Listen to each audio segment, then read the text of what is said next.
let me say first that it's really an honor for me to be here, and also a pleasure. This is my first time here in Korea, and I'm already really impressed by everything that I've seen, including many restaurants and meeting many very nice people. Fortunately, most of them we have already met in Lausanne this summer. And now I'm very happy to meet all the rest of this wonderful endeavor that you have started some time ago. And I'm really grateful that I can say we, as visitors here, are allowed and hopefully able to contribute to your effort in implementing shared decision-making here in Korea. What I'd like to do first here today is to give you some ideas about research studies on shared decision-making. And what I'd really like to do is to lay a groundwork for discussion together, because in the beginning we don't know each other, and we are sitting on long tables here and haven't talked much. I hope this changes, and I really invite you to ask questions, and I hope I will be able to provide enough time for your questions and also have some answers for you. When preparing these slides, I was thinking about what is on your mind, or what was on the mind of the organizers when they said, let's put this topic on the agenda. And what I remember is when I work with my students or with my team members, the first question, often you are advised to conduct an STM study. And this sounds very easy, but if it comes to the details, of course, it's quite tricky. And I listed some questions here, like, okay, let's conduct an STM study, but in which setting? And should we go disease specific? Or what is the subject of our intervention? Are we talking about patients, or doctors, or nurses, or physiotherapists, or something completely different? What are the interventions that we'd like to employ? Trainings, decision aids, something completely different? Who are the participants? I mean, it depends. Who are the participants depends on what were your answers to the questions before. And next question, what about an appropriate sample size? How many people or subjects do you need? What about the outcomes? And since you listen to me, you can see that every question leads to different answers in the next step. And this goes on. If you know what outcomes you are interested in, then of course the next question is, which measures should you choose?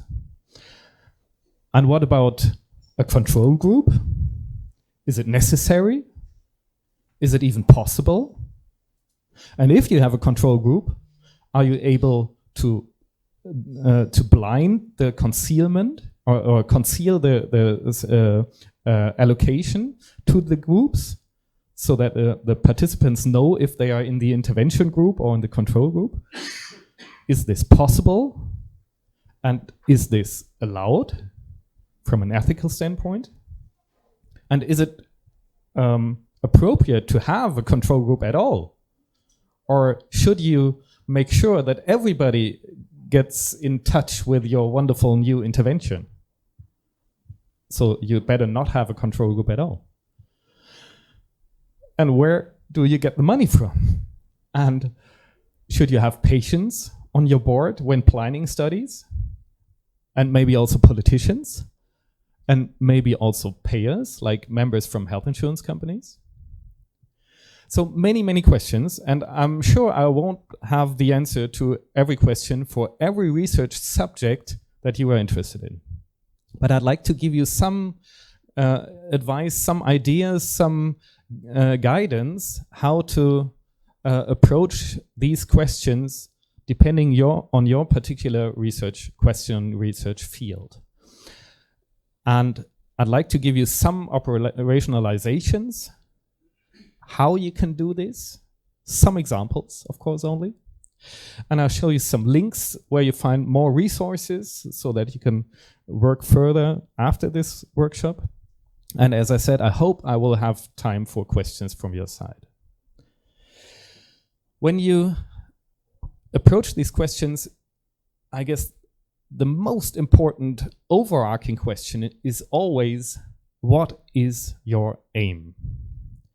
And this is basically the question that I always ask my students when they begin planning a study, and they are delving right into the details already from the beginning. And I said, wait, one step back. What is your aim? And they say, oh, this and that. Yeah, but more generally and more specific, what is your aim? What do you want to achieve? Why are you doing what you are doing? So, to answer this overall question, I'd like to give you an idea how your idea of what shared decision making is and why it is justified to do it influences how you answer this question. Yesterday we had a meeting with a journalist, and we were asked, why are you doing shared decision making? What is your motivation for doing shared decision making? And one answer that we gave was, we believe that shared decision making is a value in itself. It is justified by ethical considerations already. Later, I was thinking again about this answer, and I was wondering if you would say the same with your ethical background. At least I can say that this is my standpoint in Germany, or I can say in Europe, I guess, that shared decision making is justified from an ethical standpoint already. And you may agree. If you call shared decision making a value in itself, then you may think, okay, so we should do several different things. We should invest time and effort to produce and enhance shared decision making.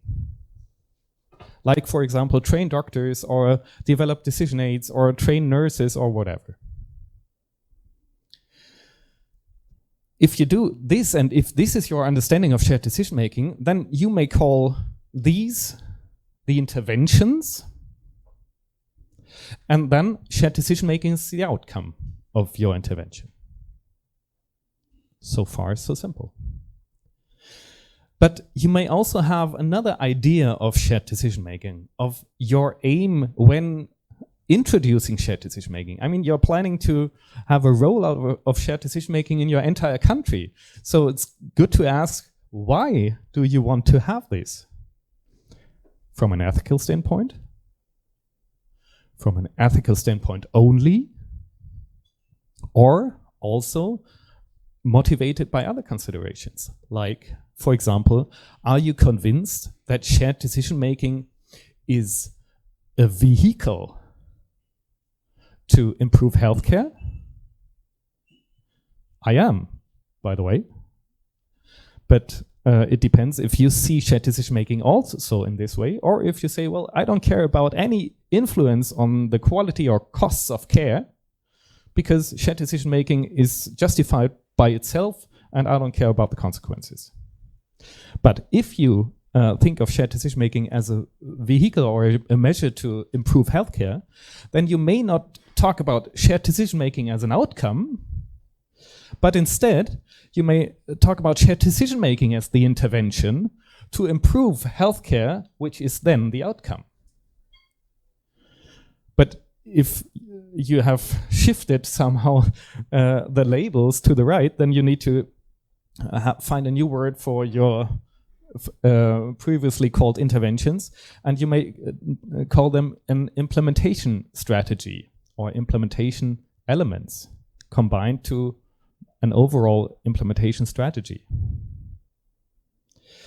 If you think this is what I do, and this is how I think about shared decision making, then you are in line with this new study by Marla Kleiman and colleagues. And you can find everything in your wonderful booklet, and you can scan the QR code. Everything that I show you is open access, so you can read the papers later on. However, one step back, because this is the part that I guess most of you are interested in, and we will talk later about outcomes in terms of healthcare. So one step back. If you think we should increase the level of shared decision making, and I guess everybody here agrees, then the next question is, okay, how do we know that we have increased or maybe have failed to increase shared decision making?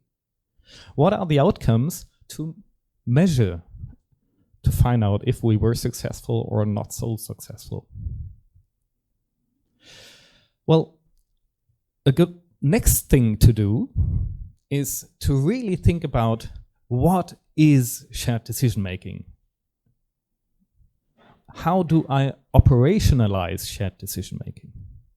If this is the subject we are all working on, we should be very clear, or as clear as possible, what we are currently dealing with, you know?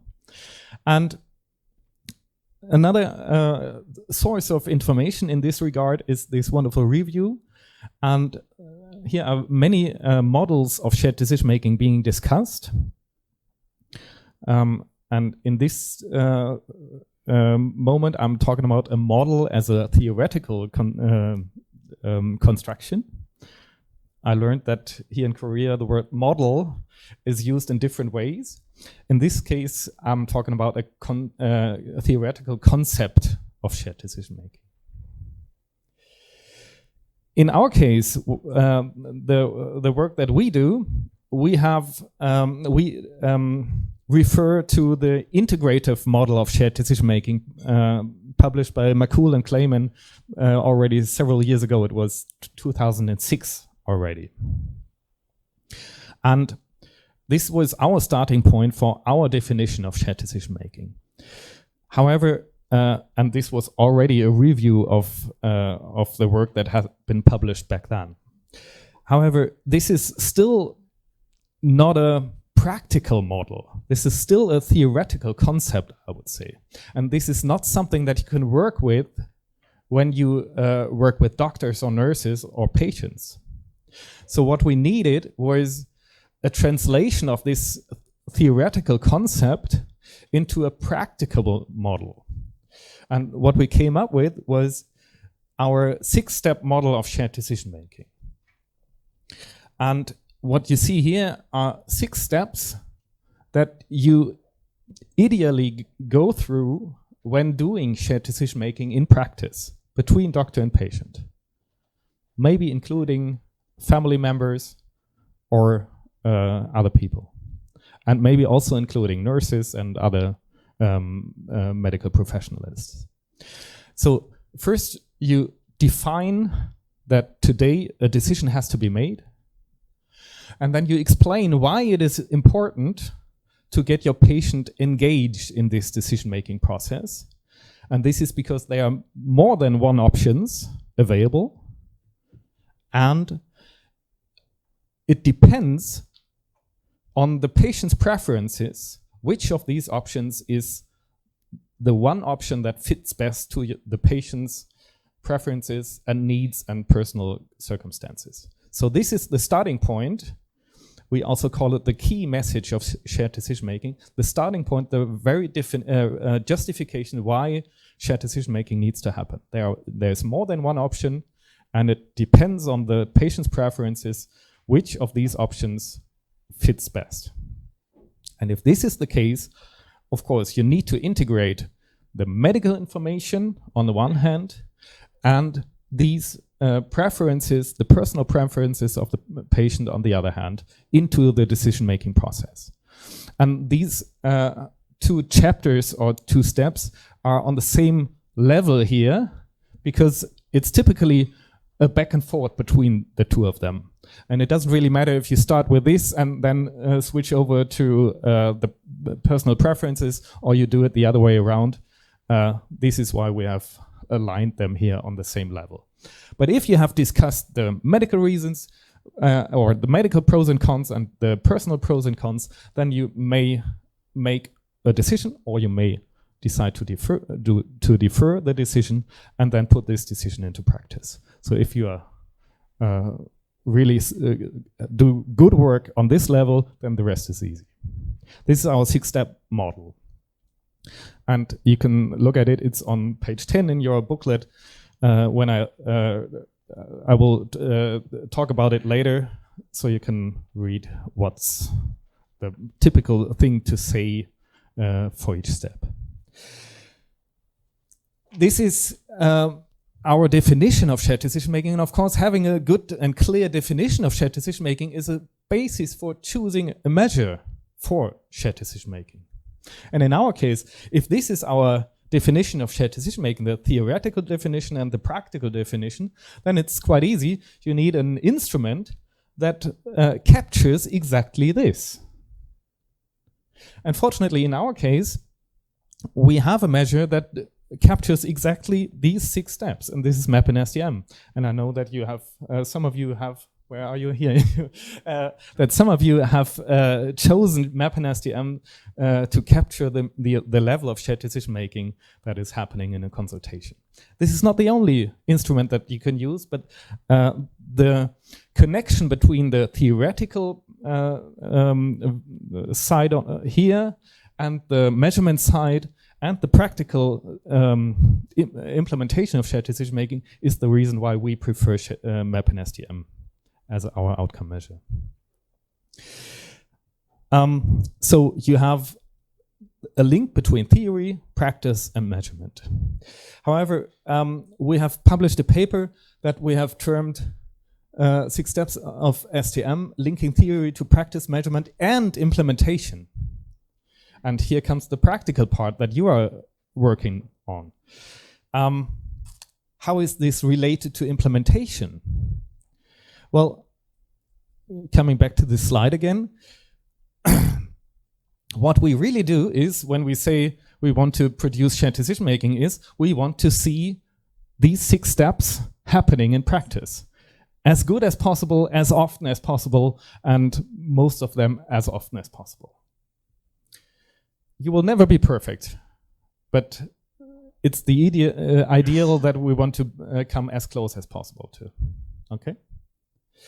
And for example, if you look at these middle part, the medical pros and cons on the one hand and the personal preferences on the other hand, of course, you may choose to use a decision aid to inform patients about the medical pros and cons and to elicit the personal preferences. However, if you train doctors, you may have the same aim. And you may also train nurses to explain the medical pros and cons to the patient, or to elicit the personal preferences, or to work as a decision coach, applying a decision aid, and also focusing on steps 3 and 4. And you may also have question promptlets or whatever. And this is why we often call this agent agnostic, which means it is not self-evident which person you address or which intervention you apply to increase, for example, the occurrence of step 3 and 4. You have to choose what you think is most efficient and effective in your situation. So what we did when we comprised our intervention program, the Shared Care program, was we composed it in a way that we hope it produces in the end the 6 steps of shared decision making. And these are the 4 modules of the Shared Care program, and I will tell you about these a little bit more now, and a little bit more if we have enough time later. So one part is evidence-based patient decision aids. It looks like this. It's online, and we include texts and graphics and video clips with doctors on the one hand and physiotherapists or nurses, if applicable to this particular situation, and patients on the other hand. And patients can access these decision aids wherever they are. And if you think about the 6 steps, then obviously the primary focus is medical pros and cons and patient preferences. And also this is a precondition to make this decision, which is step 5. But the simple existence of a decision aid in your clinic or in your practice also makes a difference in terms of, okay, obviously there is a decision to be made. Okay, so step 1 is indirectly also supported by the simple existence of decision aids, the visible existence of decision aids. Then we, in addition, integrate nurses as decision coaches. They sit together with patients with a decision aid in their hand, in this case on a tablet, and they prepare the following consultation with a doctor. So they are enhancing the effect of the decision aid that we have discussed right before. And if you look at the 6 steps again, of course you have again the same effect, but in addition we also educate nurses about shared decision making itself and how they can support patients in shared decision making also between these rather official or planned meetings. Like if you do your nursing work, of course you talk to patients. When you are doing a new infusion, then of course you talk to each other. And this may also be used to encourage shared decision making and to encourage the patients to bring in their preferences. So nurses are really, really important people in this shared decision making process if we're talking about shared decision making in a hospital. And also they may realize, I don't know if it's possible to do in your healthcare system, but in the German healthcare system, you can make use of nurses who point to doctors who willingly or unwillingly omit to integrate the patient's preferences. If you have a nurse saying, sorry to interrupt, but has anybody asked the patient what he or she wants? This is a very important function of nurses in the overall medical process. And I've been trained as a psychologist and I've worked as a psycho-oncologist for like 10 to 15 years. And this was often my typical intervention. Sorry, has anybody asked the patient, does he really want it? Very easy, but very powerful. I always call it guerrilla shared decision making because it's kind of an undercover work that you do.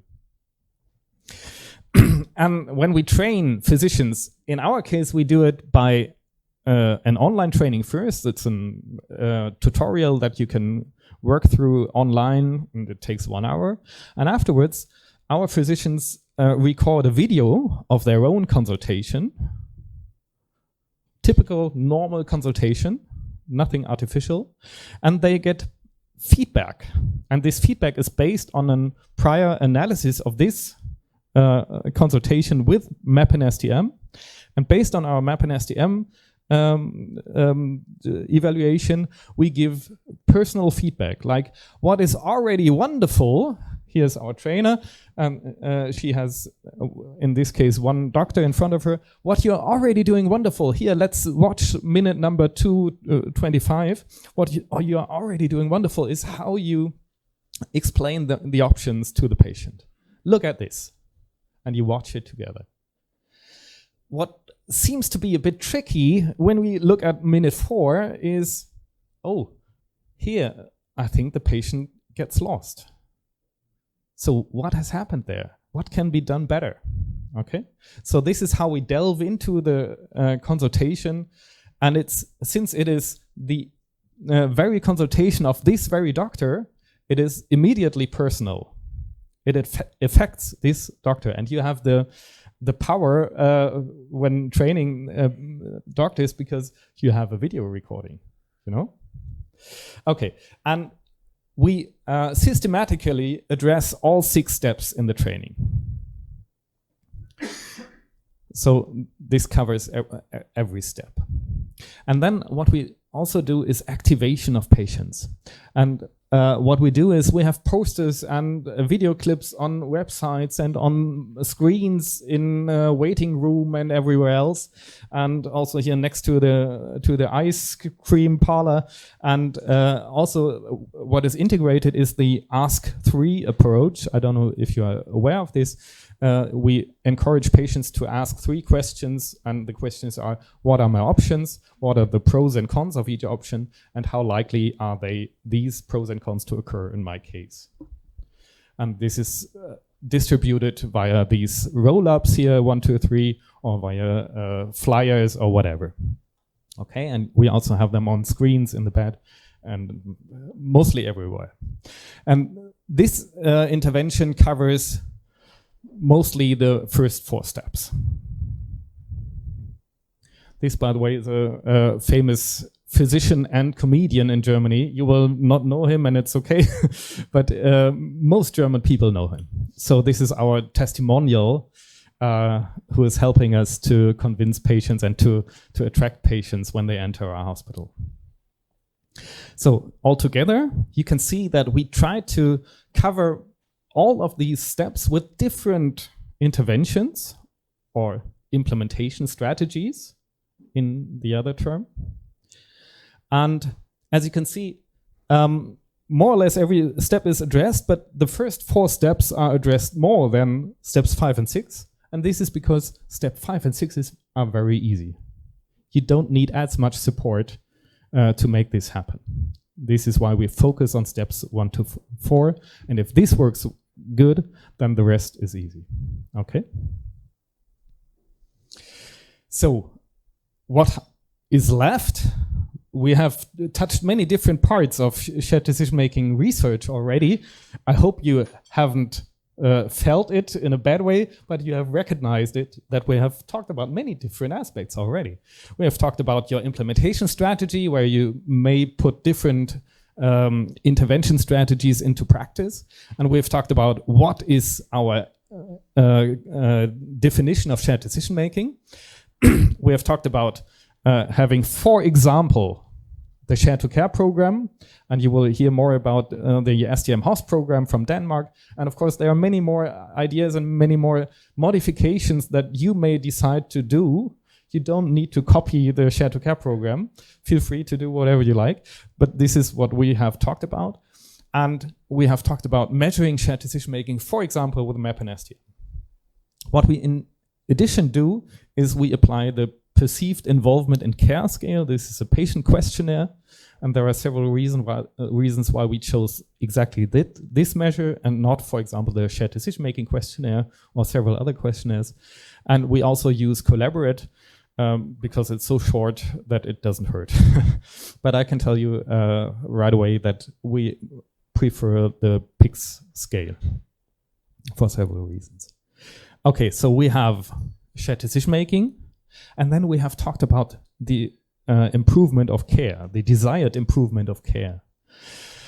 And before I tell you more about this, if you want to learn how we applied this, how we did this, this measurement, and also the implementation, you may want to read this paper, and it's also open access where everything is described. I don't tell you about the results today because I need to have some more news for tomorrow, okay? And if we look at the results in terms of improvement of care, what are the measures and the outcomes you may be interested in? Outcomes may be health literacy. Do you improve health literacy by shared decision making? Maybe you reduce decisional conflict. Maybe you don't, and maybe it's not a bad thing not to reduce decisional conflict. Maybe it's also a good idea to increase decisional conflict. Can be a discussion that you may have, because sometimes it's good to realize that every decision comes with pros and cons. So maybe decisional conflict for a while is a good thing, although it may not feel well. However, you may discuss about this. And what we are also addressing more and more is how shared decision making affects how doctors perceive their work. And if we can prove that shared decision making reduces the burnout rate among doctors, this would be a very powerful argument for further implementation. And then we are talking about costs. I will tell you more about this later, tomorrow, I'm sure. And resource use, and also the quality of care. Does shared decision making have an effect on the occurrence of emergencies?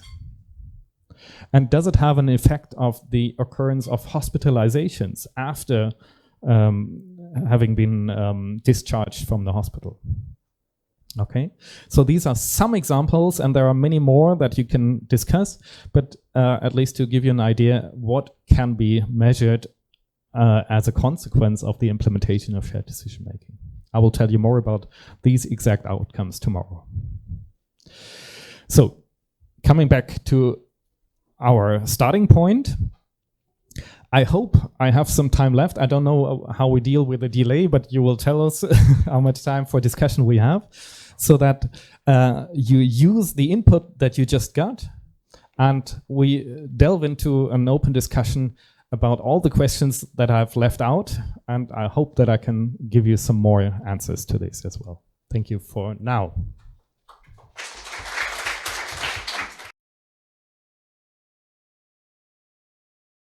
So thank you very much for inviting me. It's a huge honor.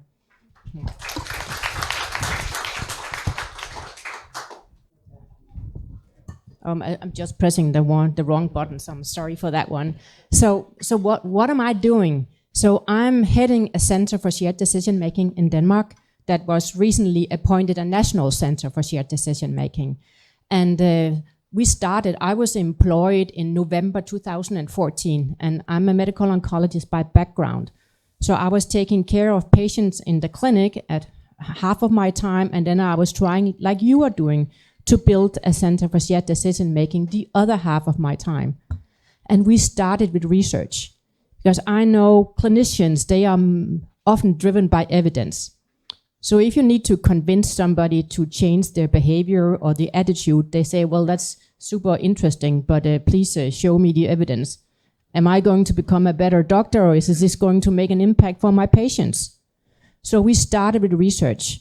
Many research projects for the first 5 years, it was only major research. Then I work in Denmark, and in Denmark, all hospitals are free. We pay a lot of taxes, but then the all hospital care is free. So that means it's a political-led organizations. And then all the politicians in the region say, oh, what are they doing with research, and why are their patients so happy and satisfied, and shouldn't we why is it only research? Why don't we implement it? So after 5 years, the politicians decided that we should implement shared decision making. So now we work both with research and with implementations, but also with knowledge dissemination. So it's been 10 years now, and next week we have celebrating 10 years anniversary. I think I'll put this down here because it's just so. So why am I showing you this picture? I found out usually there's a big gap. So you do research here, and then you have implementation, and there's a big gap from theory to practice. How do you implement something that you do research? I usually say in research, it's only the patients who participate in the research project that benefits from the project. How do you scale it up so this will have an impact of all your patients in your healthcare system? How do you bridge your shared decision-making efforts to randomized trials and research to implementation for all your patients? I see this gap many times, and sometimes you call things a project. And when you call things a project, there's a start date and an end date. And the clinicians will say, now we are finished with the project, we move on to something else. So you need to think about implementation of shared decision-making as something else than a project. It's actually here to stay. So let's look at, is this something patient wants? If you are trying to convince your doctors and nurses and psychologists and hospital administrators, you need to show that your patients, they're actually asking for this. So just let me show you some Danish numbers. This is a survey. It was conducted in 2016, so it's actually 8 years old. And they asked 6,000 Danish patients about how there were many questions in this survey. It was about the Danish population's expectations for healthcare and their experiences. And one of the questions was, who would you want to make decisions about treatment if you were in one of the following situations? And let me walk you through this slide. So the dark blue here is where patients said, I will make the decisions. I'm the patient, I will make the decisions. The light blue here, patients said, my opinion as a patient is of higher value, but the decisions should be made together with the doctor. The light red here, patients say, well, the doctor's opinion is of higher value, but the decisions must be made in collaboration with me as the patient.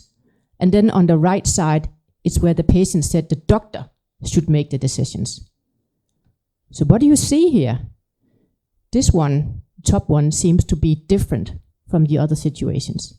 That these were in acute situations where patients would maybe come into the emergency room with a heart attack or brain bleed. Then they say, please, go ahead. You're the doctor. Please do whatever you want.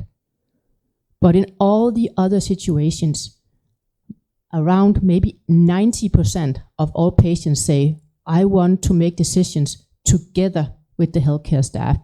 It could be in complicated course where you have 5 different diseases at the same time. It could be in chronic diseases like sclerosis or diabetes. It could be rehabilitation. It could be planned surgery, new hip or new knee, but also in life-threatening diseases like cancer. So Danish patients say, well, please, I want to be part of the decisions. Don't make decisions about my healthcare without me. Very strong indication that patients want this. So I think I would advise you to make this kind of national survey to show that Korean patients are actually asking for shared decision making. Another question was, who do you mostly agree with concerning healthcare decisions? And 3 out of 4 says, well, in general, I feel more safe as a patient when all possibilities are presented and I decide what will happen. I could also ask you, what if you become patients yourself? I can also pose the question differently. Would you, if you were patients and I were the doctor, would you like me to know about what is important to you and what are your preferences and what are your expectations, or should I decide? So how many of you will say, please, Karina, you just decide? Put your hands up. How many will say, Karina, I would like you to know more about my lifestyle and my preferences when we decide about treatment? How many of you would like that to happen? Yeah. So many more of you would like me to know more about you. So then we went back and asked Danish cancer patients. This was, I think, 4,000 patients were asked in cancer care whether they would like to be engaged in shared decision making. And 3 out of 4 cancer patients, they prefer decisions about treatment to be made together with their doctor or clinicians based on information about treatment, options, possible side effects, and the patient's preferences. However, 1 out of 3, Danish cancer patients feel that they are not sufficiently involved in decisions about treatment or care. So, we have a lot of buzzwords and evidence, and we know patients want it and they're not experiencing it. So what's the gap? So why aren't we doing it? And so sometimes action is missing. There is this gap from what we know patients are requesting and what we are actually doing in real life. So how do we bridge this gap? And I think that's why will try to show you. I'm not having the solution to the big gap, but I can make some steps that we can make the gap a little bit less deep. And what are the barriers? I think in the next slide, I will show you the usual suspects, the usual barriers to shared decision making. This is not a European thing or Canadian thing or German thing. I think you will see the exact same thing here in Korea about implementation barriers. This one is a big one. We're doing it already. I'm a doctor. I've been a doctor for, 25 years. I've been doing this from day one. That's what my colleagues think, and we're being nice to patients. We're talking nicely to them. But if we don't understand what shared decision making really is, then we don't understand that we are not really doing it the way it's supposed to be done. It's too difficult. I don't have time. If I start practicing this, I will never get home to my kids. It will take forever. And this should not be seen as bad excuses, because this is what you will see. So you need to take all these barriers really seriously and address them one by one. It could be lack of accessible knowledge about methods. What is it? I don't have the skills and experience. I don't know how to practice it. There are no support for patients and professionals. There are no patient activation. I don't have any training. Well, and then a good one, it doesn't fit my clinical system and workflows. It doesn't, how do I integrate shared decision making in journals? What we're working with right now is how can we document shared decision making in the electronic medical charts? How do we document that we had a shared decision making discussion with a patient? Doesn't fit the journals, or it took us almost 2 years to change the documentation, the electronic medical charts.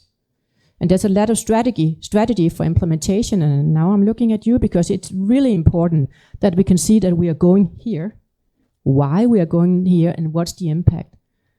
So please take this list of implementation barriers pretty seriously, because I think you will see it.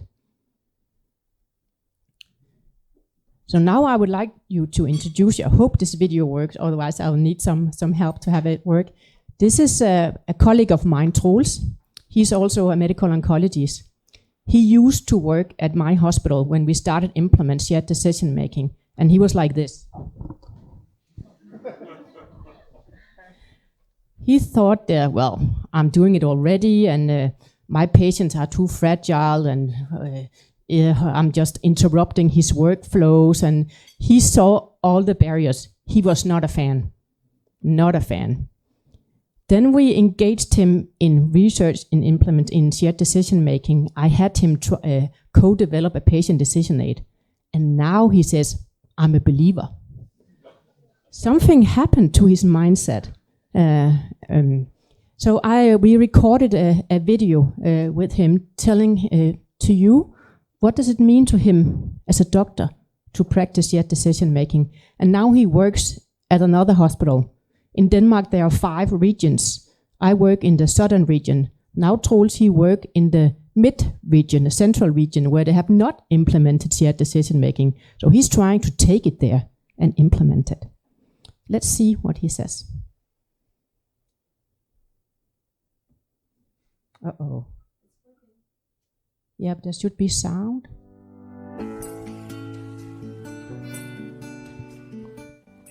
Det, jeg synes, der har været allermest spændende ved at komme her til Gødstrup fra Vejle, hvor jeg havde noget erfaring med at arbejde i fælles beslutningstagning i det daglige, det har været med til at indføre det på en ny afdeling, og været med til at undervise nye kollegaer, været med til at se det vokse, hvordan man lige pludselig har sat fokus på at bruge fælles beslutningstagning i hverdagen, og ikke mindst bruge samtalemodellen.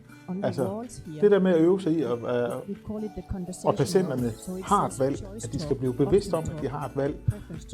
Meget nøgternt fremlæg for dem, hvad de har af valgmuligheder, få afdækket deres præferencer, og så tage den her beslutning sammen med dem. Ikke også? Det synes jeg, det har været med til at være en spændende rejse at være med på. Og det kan jeg mærke nu her, det begynder at slå igennem på afdelingen. Det er nu, vi begynder at snakke om det i vores konferencer. Folk tager eksempler med til konferencen om, at her har jeg brugt fælles beslutningsdagen. Så det er sådan været den første del af rejsen. Den næste del, som vi er gået i gang med nu her, det er så at lave beslutningshjælperen inden for 4 områder, hvor vi kigger inden for koloncancer, altså tarmkræft, lungekræft, ægstokskræft og så brystkræft. Så det er sådan den næste del af rejsen, vi tager hul på. Der, hvor jeg virkelig synes, at fælles beslutningstagen gør en forskel i forhold til samarbejde med patienterne, det er det her meget mere fokus på patientpræferencer. Altså den der nysgerrighed på at finde ud af, hvad betyder noget for mine patienter. Det synes jeg altså er blevet meget mere udtalt, at jeg har det fokus nu. Og så tænker jeg også, at det gør det nemmere at bruge samtalemodellen, bruge fælles beslutningstagning, når man skal til- eller fravælge behandling. Altså det, man har patienten med, ikke også? Og det gør, jeg tror alt andet lige også, at det gør det nemmere for patienterne at ligesom være tro over for den beslutning, de har været med til at tage. Altså jeg tror på, at compliance er højere, når man selv har været med til at tage beslutningen. Så det synes jeg, det er en helt afgørende forskel, når man er vant til at bruge fælles beslutningstagning i sin hverdag. Nu kommer jeg også fra at have brugt beslutningshjælp, men det glæder mig til, når vi udvikler dem her i Gødstrup også, at vi skal til at bruge dem. Fordi jeg nåede jo til en situation, hvor jeg kom fra, hvor jeg brugte det i min hverdag at sige, at jeg vil faktisk hellere have det med, end ikke at have det med. Og der er jo mange, man skal lige komme i gang med det, men finde ud af det, at det er faktisk et stærkt værktøj at bruge sammen med patienterne. Det, jeg synes, der er allervigtigst, når man skal i gang med fælles beslutningsdagen, det er faktisk, at man har opbakning fra sin ledelse. Ikke også, der skal sættes tid og ressourcer af til at komme i gang med det. Man skal undervise, så alle på afdelingen ligesom kommer i gang med det samtidig. For det er der, man sikrer, at man får den der udveksling af erfaring med fælles beslutningsdagen. Og det taler nok ind i det her med, at det skal være en kulturændring. Ikke også? Altså det, som jeg sagde, at man begynder at drøfte på konferencer. Her har jeg brugt det til en god samtale med en patient. Udskrivelse af en patient. Skal man hjem? Skal man hospice? Skal man noget andet? Altså, det er jo den der erfaringsudveksling, der er brug for, når man kommer i gang med det. Og så tror jeg måske, det allervigtigste, det er, at man starter i det små. Altså, gør nogle enkelte ting. Det kan være, at man siger, at i den næste uge, der vil jeg altså være sikker på, at mine patienter de er klar over, at der er et valg, de skal være med til at træffe. Ikke også? For ellers så er man ikke helt lige så skarp på at høre om de muligheder, der er.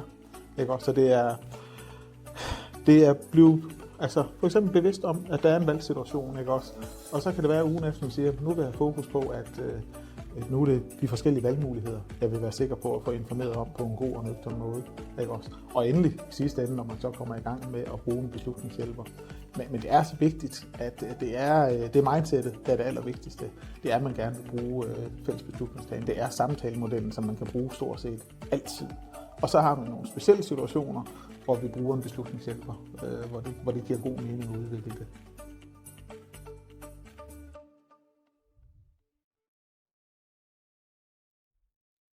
I think we'll just skip it here because it doesn't work the same when you can't hear what he's saying, even though it's in Danish. So, I want to show you this picture because this is where I've seen things go wrong as well when you implement shared decision making. And sometimes it's important that you focus on several elements, like you showed the 6 talk and all the elements that you are focused on in the share to care model. It's important to focus both of shared decision making development in the team. It's about training the leaders. I'll come back to how important leadership is. It's about teaching the teachers or you're teaching the clinicians with the video. It's about patient decision aids. It's about teachers that maybe can go back and train their own colleagues. It could be about planning how the whole implementation phase. What are all the stepping stones from you have the idea to this is what your patient's experiences all the way. And it could be about patient education as well. You need to prepare patients to be ready to engage in shared decision making. So there are so many elements and you need to work with many of them. I've seen initiative with implementation of shared decision making where they focus on one thing. And many, they love patient decision aid. It's such a physical thing. You can have fun developing it, and it's a lot of fun. And then you zoom into this. I've seen this in strategy plans, even in the top political level, and they zoom into patient decision aid. But what happens if you zoom into this and only do patient decision aids? This is what is going to happen to your SDM implementation. You need to focus on several key elements to really implement shared decision making. So you showed the share to care model. This is what we have done where I work in the region of Southern Denmark. While we were implementing, we developed this shared decision making hospital model. And we are also doing 4 different things that are very similar to the share to care model in Germany. So, but we are training the leaders. And I have another video, I'll just skip that, but that says how much leadership is important. Leadership that needs to be in front. It's probably when I'll stay an extra days here in several extra days here in Seoul. I'm sure I will see a tourist guide walking with the umbrella, and you see everybody behind. Follow. This is the way we are going. This is what the leaders need to do. They need to take the umbrella and lead the way, pave the way, find the resources. Otherwise, the clinicians will not follow. Leadership is, in my opinion, an key overlooked element for implementation of shared decision making. Then we train the teachers and they train the clinicians. So we do train the trainers. And then we build patient decision aid. We have a template from where we can build a lot of different patient decision aids from the same generic template. And then we have a process for shared decision making. So it takes almost a year to implement shared decision making, for example, in a clinical department. So we have like a standard model. We start training the leaders, and then we start training the teachers, then they train the clinicians, and here we build patient decision aids, and here we have these meetings with standard agendas. So we have like a process. And they have 3 different layers. We have something that called shared elements that everybody should do. Then we have recommended what we think they really should do, and then we have local adaptation. I will explain much more detail about this model tomorrow, but just show you this is how we implement shared decision making. Let's look at that one, the overlooked one. I had a video, but I'll just tell her what she's saying. So this is Charlotte Rotbøl, and I said there were 5 Danish regions. She used to work in the North region of Denmark. And they had not implemented shared decision making either. But we got some funding money. So I had some of my employees I could send out as consultation agents. And they went to Charlotte's department to help her implement shared decision making in an oncology department in the very north of Denmark, in a city called Aalborg. And she was the boss in the oncology department, the chief physician. And she welcomed my staff into her apartment. Now, she's my boss. Since May 2014, she's now the chief medical officer at the hospital where I work. I'm not sure, maybe it was shared decision making who made her move from the north of Denmark to, I don't know. But we recorded a video with her while she was the boss at the oncology department in north of Denmark. And she speaks about the importance of leadership, about the umbrella, but she also says, well, in the beginning, you have a model, you train all your physicians, and then every day hits you. You're busy. There are a lot of parallel projects that need to be implemented as well. And she says, if this is here to stay, you as the boss, you need to pave the way. You need to talk about shared decision making at all your meetings. So if this were your conference room, there needs to be in something on the wall. You need to talk about shared decision making at staff meeting, at classes, at universities. You need to talk about shared decision making at every little meeting that takes place in your department. So leadership is key. You really need to make the leaders go in front to think about training your leaders. Put the bosses on shared decision making classes to begin with. So I'm sorry I can't show you the video. I think it will just be boring when it's no. So let's go to, I promised to tell you how do we measure shared decision making. So in Denmark, there's a national survey. Every year we survey 250,000 Danish patients about their experiences with healthcare. So 250,000 Danes. And they are asked 10 central questions. It could be like general satisfaction. But one of the questions is about shared decision making, of those 10 national questions. And in general, Danish patients are happy. We used to be the most happy country in the world, but now Finland is the most happy. But 88% of Danish patients are satisfied, either to a high or very high degree with the hospital service. But the 10th question, the one every year with the lowest satisfaction, is patients are involved in decision making about diagnostics or treatment when needed. It's not bad, but it's always among the 10 questions that score the lowest. So we still have an improvement, way for improvement in Denmark. So if we take the same questions that were asked nationally, something happened at the hospital where I work. This is the result from 2017 where we can look back. And there was a question, the questions were a little bit different at that time. There was a question, patients were asked, do the staff give patients opportunity to participate in decisions about treatment?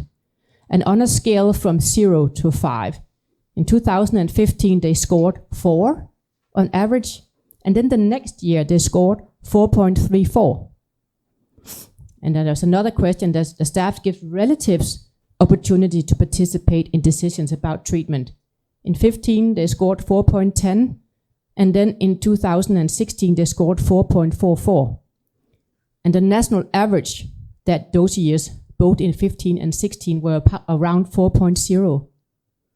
So what happened since they increased so much from 2015 to 2016? Well, we trained all the oncologists in shared decision making. I can't say that is the only reason, but something dramatically happened in that specific oncology department. We implemented shared decision making. What else do we do? You said you use PICS and you use Mapping-SDM. We say to our department, you have to measure at least 2 different things. Here's a long list of instruments you can use. Choose what you would like in your department. We use option 12 a lot.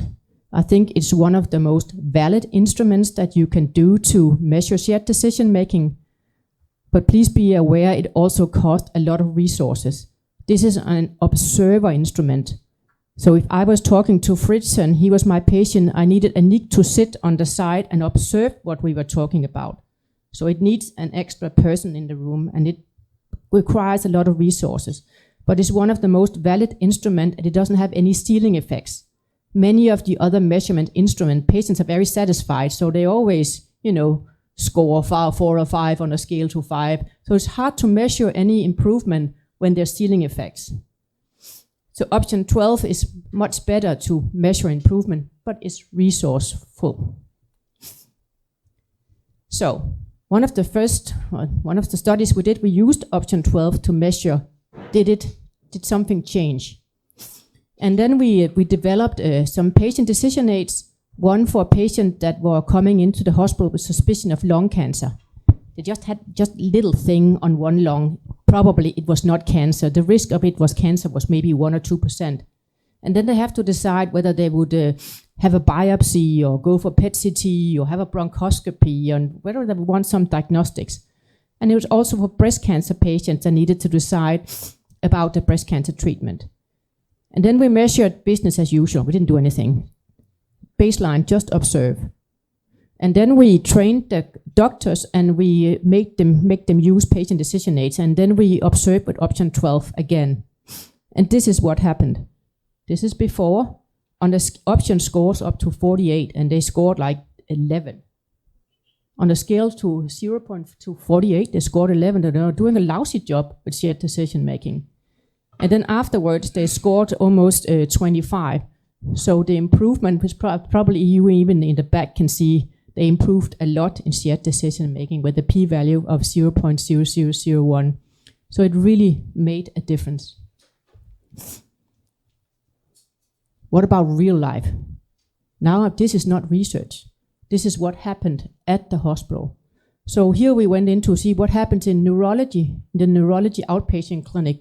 We did option 12 again, and we have divided option 12 into 4 categories, whether they discuss choices, do they discuss options, do they discuss preferences, or is it a decision talk, what we call the 4-step conversation model. This is before we trained the clinicians and had them use patient decision aids, and this is after. So they improved at all 4 elements. And this is real life data. This is from last year at the neurology department at Kolding Hospital.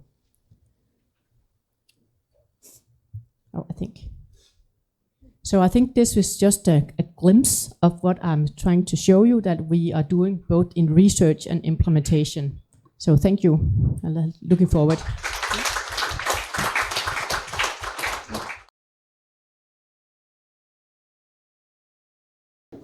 Thank you very much. First of all, I would like to say welcome to the shared decision-making community, because it's a very tightly knit community. A lot of researchers, we know each other for many years, and I hope that we can see each other again and several times. So some of you came already to Lausanne, and there's going to be another meeting in 2 years. And so I'm a vice president of the ISDM Society, which is the society of this community of researchers. So welcome to the community of shared decision making first. And thank you very much for the opportunity to be here. I'm so grateful to visit Korea again. I was in Korea, in North Korea before. Yes, because I do Taekwondo. So I did Taekwondo in North Korea, which is very, very unusual, I know. So, but I like to see this other side of Korea. It's, the people are very welcoming, and I appreciate the honor that's being done to me. So this is my first keynote presentation tomorrow as a professor, so it's very, very important to me to be here. So I was tasked today to talk to you about patient decision aids. And so how I came to work on patient decision aid is also from implementation science, because I was trained first when I started research into implementation science. And in my projects, I'm in primary care. Okay, many of you in primary care, can you raise your hands? Primary care research, family medicine, yes. So not many, right? So it's much, much difficult to do also work in primary care because you have less people in each setting. And so it was, is everything okay? Yes? It's like a robot in the room. So I did, and my mentor was a family doctor, and he said, you know, in primary care we have to make a lot of decisions, so you cannot do just one decision aid. So you have to do 8, 10. So my first project was 10 decision aids that I wanted to implement in primary care, because the family doctor has to meet so many decisions every day. So when you do a series of decision aid, you learn a lot, because you compare the topics and then you say, what is common between all these decision aids and what is different? And so this was my first project. And then a second project, I did 8, and another project, I did 6 decision aids. So I became interested in the process of creating decision aids. So I'm happy to share with you this today. So I should be using this, I guess. So I have no conflicts of interest. So this is my home in Quebec City. Université Laval is the oldest university in French-speaking university in America. And this is my team. So I have a small team. We have 3 websites. So this is my first studies of decision aids. It's still on the website. And we have PADA. So I'm putting PADA here because what I'm going to present today is a training program about how to create decision aid, and it's also available on this website. So I'm not going to present everything that's on the website, so I invite you to go there if you want to know more. So I selected the topics that seemed to be interesting to you when I read your questions, more about implementation. So how do you plan a decision aid implementation project? How do you develop the decision aid? What's the process? Format and content. So format and content, it's less about implementation. A little bit it is. But so maybe I will skip this because I have not much time today. But you have the slides, and you can also go to the website if you want to know more. And you can open, these are videos, so you can open them in YouTube, and they will have translated in Korean. So you can have a subtitle translated in Korean, and you can check it out. So I'm trying to focusing also on implementation, but from the perspective of developing a decision aid. So first, what is a patient decision aid?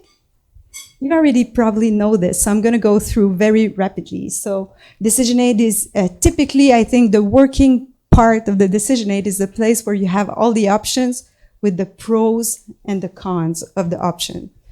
So it's not just any patient information.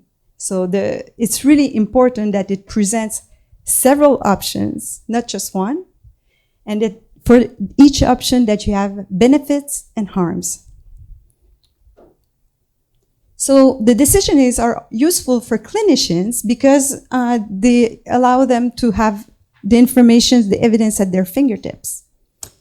They also structure the clinical consultation. So this is why maybe sometimes you think it will take longer to do shared decision making, but maybe not, because if you have a decision aid, it helps to have a better conversation, better oriented conversation. It's helping the conversation to go flowy, easier.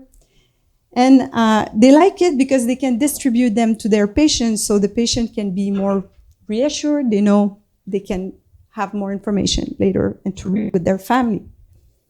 They're also useful for patients and their loved ones. So they can be used by patients before the consultation, if they get them before, to prepare. So that's, to me, is the ideal, because then the patient is really activated and informed. They can be used during the consultation, because the doctor can present to the patient the decision aid during the consultation. But then afterwards, they can leave and make a decision in a later, sometimes in some situation, they can delay the decision and make the decision in a later date. And so they have the decision aid to help them reflect with their families. So I really introduced rapidly what is a decision aid, but there are criteria that define what is a decision aid.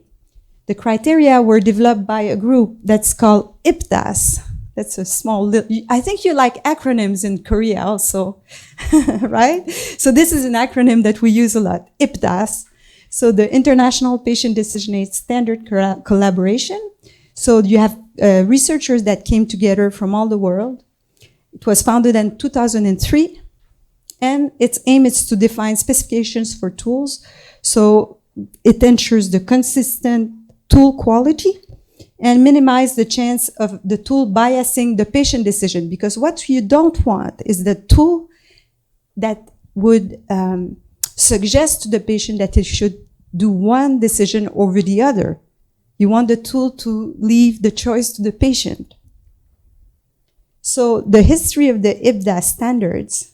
So you see, this is the one we're working with right now, but they're a revision that's ongoing right now. So there are 3 categories of criteria, and you need to have these qualifying 6 criteria in order to be a decision aid. If you don't have these 6 criteria, then it's not a decision aid. And often I see decision aid, they're labeled decision aids, and they don't have these criteria. So these are the criteria. They should describe the health condition, problems for which the decision is required. They should explicitly state the decision that needs to be considered, describe the options available for the decision, describe the positive feature of each option, and the negative features of each option, and describe what it is like to experience the consequences of the options. So, for example, this is a decision aid that I've developed to prevent depression in older adults. So this is the first page, and this is so you see here, depression in older adults. You have the problem. Criteria is okay already, just a small sentence.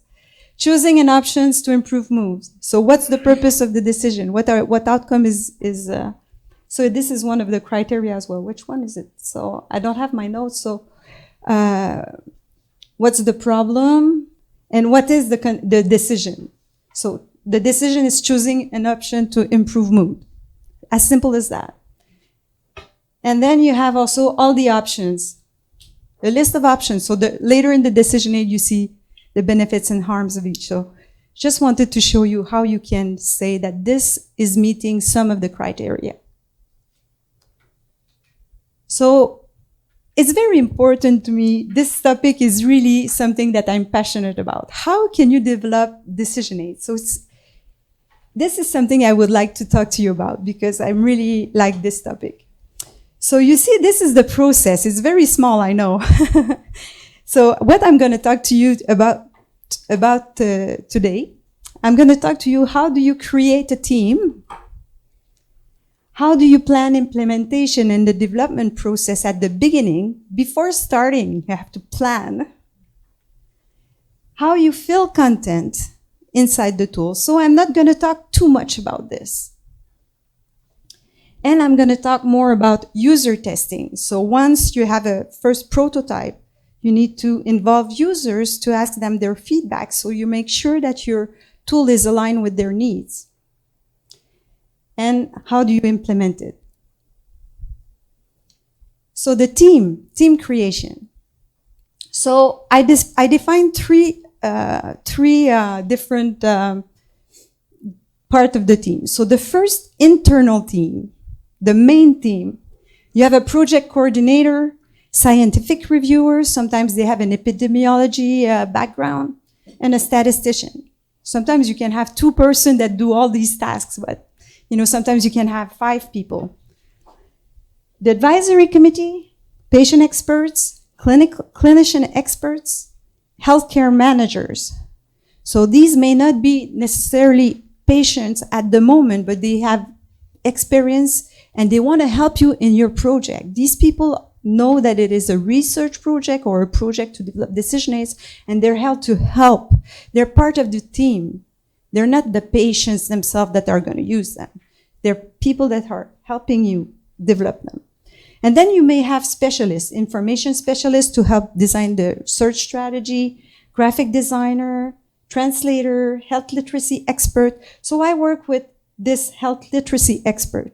I have people that are specialized in this topic, and they help me to make sure that the tools are simple.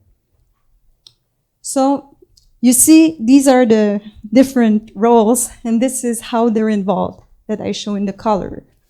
So the coordinator is the one that's there first. Then you have the internal team, and then here the advisory committee comes into the iterative collaborative process to improve the prototype. Then you publish, and then when you publish, the users have access to the tool. You can also, again, get their feedback during the process of distribution. So you can still continue to improve. And this is something that's different with implementation science. So implementation science is different from the other science because your intervention may change as you're going through the project. Now, sorry if I call it a project. So it's not like a lab. You don't have like the experiment and then it's, everybody get the same. So implementation science is not easy. It's difficult. So it's hard to talk about this today, but maybe I would invite you to read more the papers that are published in a journal that is called Implementation Science. So this is it's a field of research doing implementation science, right? So how do we plan for the decision aid implementation early? How do we, and what I want to talk about is how to integrate it in the clinical flow. So you have to think about the clinical flow before starting to create the decision aid, because this may change the decision So if you know when you're going to implement it, you might want to address this question. If it's implemented later, maybe the question will be different. So it's important to already think about implementation at the beginning of the creation of the decision aid. So I describe it this way. Maybe Fritz described it in another way, but I think we have the same idea, is that you have to think about there are different ways to plan the implementation. So I'm going to present you the logic model and the storyboard, and also how you can plan the development by using storyboard and user stories. So let's start by planning implementation. So you want to describe the purpose of the tool. What are the desired health outcomes? First, you start with that. It's funny, eh? You don't start with the tool. No, you start thinking about what you want to achieve, the same as you were saying. Who will distribute it? When, how will the tool be distributed? How will the implementation be evaluated at each stage? And what is its format? So all of these questions can be integrated into a logic model or roadmap where you have a logical flow of activities and what the intervention aims to accomplish, the link between program components and outcomes, and linkages between planning, implementation, and evaluation. So a logic model can be very, very simple with inputs, outputs, outcomes. So inputs are the resources you need, leadership, money, time, support, and outputs, what will come out of the program, and outcomes. So it can be simple, but it can be complex too. So this is a complex logic model. So you can have simple ones, more complex ones. So you can be very creative. I'm a very creative person, so I'm always adapting stuff. So this is a logic model, kind of, that I did for a project. So I describe here how we integrated the strategies, the implementation strategies to achieve the final outcomes. So first we had training. I developed a training program of 1 hour online. I describe here the description of my program because it's important. What was the aim of this training program? Then we had a tool that I called it was like a decision aid, but for the clinician. And then what I wanted the clinician to have in the end of this exposure. So he had the training, he had some paper-based information, and in the end, he recognized the decision point, and improved his knowledge and the benefits and harms of the option, and he had more skills to communicate and engage the patient. So this I can measure, right? So the logic model also allows to structure your way of thinking. So what are you going to measure? So then the clinician was ready for SDM. And then he distributed the decision aid to patients.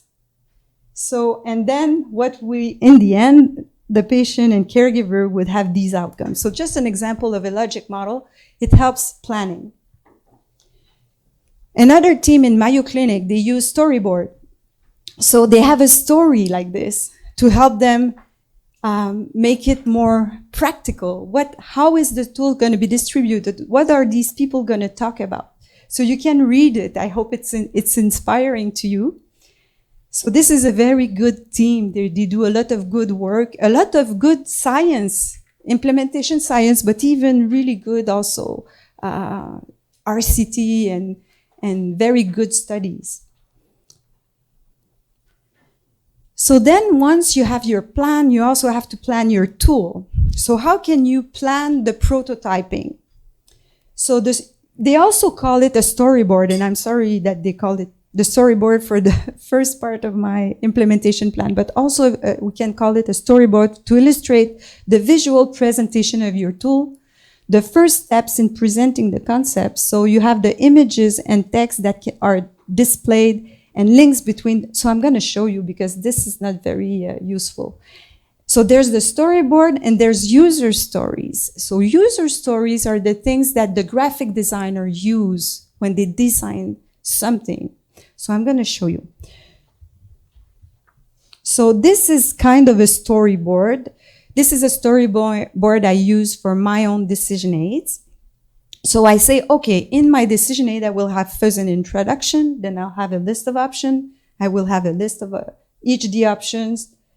Then after listing the options and the benefits and harms, I'm going to have a values clarity. So you see, this is the steps in my tool. This is just to do a sketch.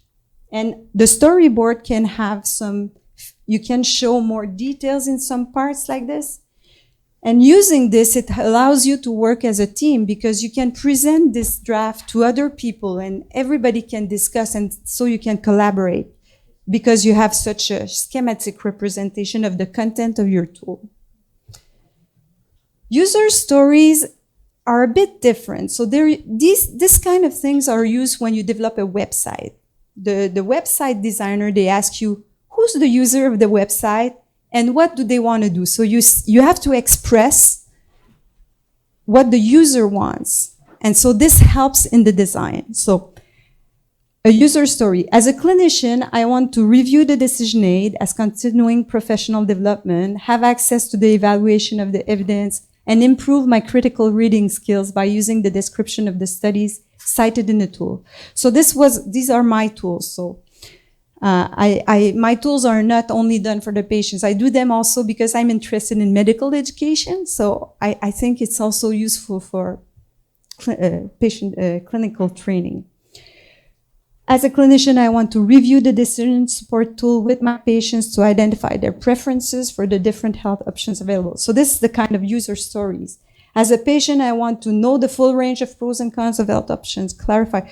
So this kind of user stories is helpful to discuss in a team about your decision aid and get people feedback.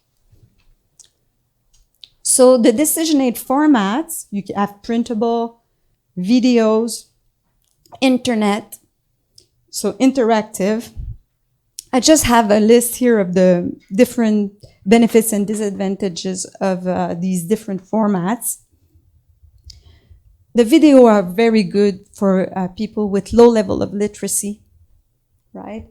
So even the website now, I think with AI, I think we can have maybe readers into the websites. That I think there's a lot of opportunities, and I'm asking my developers, I'm working with a website agency, and I'm asking them, I want to have a reader in my website, but they are not doing it. So I have to continue pushing because I think it's difficult to program, but there are plugins now. I'm sure it can be done. I'm not going to go into details of this. The website, if you want to do a good website, you need to do user testing. So that's why it's more costly, right? You cannot just do one website and then, okay, it's done. I know my decision aid is good. No, you have to test it because if it's interactive, then it costs more to do testing, right? So planning, development, updating, and sustainability of the patient decision aid. Sorry for the typo. This is something the researchers were not very good at, sustaining our development of decision aids. So first, I want to tell you a bit more about some of the documents that accompany a decision aid. So you can publish a protocol when you want to develop a decision aid. So this will be useful for your CV. But what I wanted to talk about is the business model. So when you do a decision aid, you can think about in advance the business model. So, and you can, I'm just going to come back to this, but you can also publish with your decision aid an evidence synthesis. So you can also, usually it's good that you have the people who access the decision aid can have access to all the evidence. So you can have a separate document accompanying the decision aid with all the references, and because the patients, they don't really like to have little numbers, and going to the references, they say, what are the number for? So you can just have a document beside. So I'm going to go fast now. So these are examples of protocols that present the development of a decision aid. So just go to the business model. So the business model is the main facets of the business of designing and updating the decision aid over a given period. So you can have a cost structure, revenue, partners to help you in the development and maintaining of your decision aid, activities, customer relation, distribution channels, and target clientele. So this is the business talk. We're not used to this, right? So it's tough to sustain the development of a decision aid.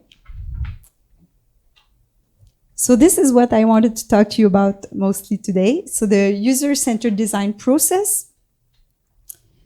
So when you develop a decision aid, there are two different forces that are fighting a bit each other. So the purpose of the decision aid is to explain the pros and cons, support the clarification of values, support deliberation.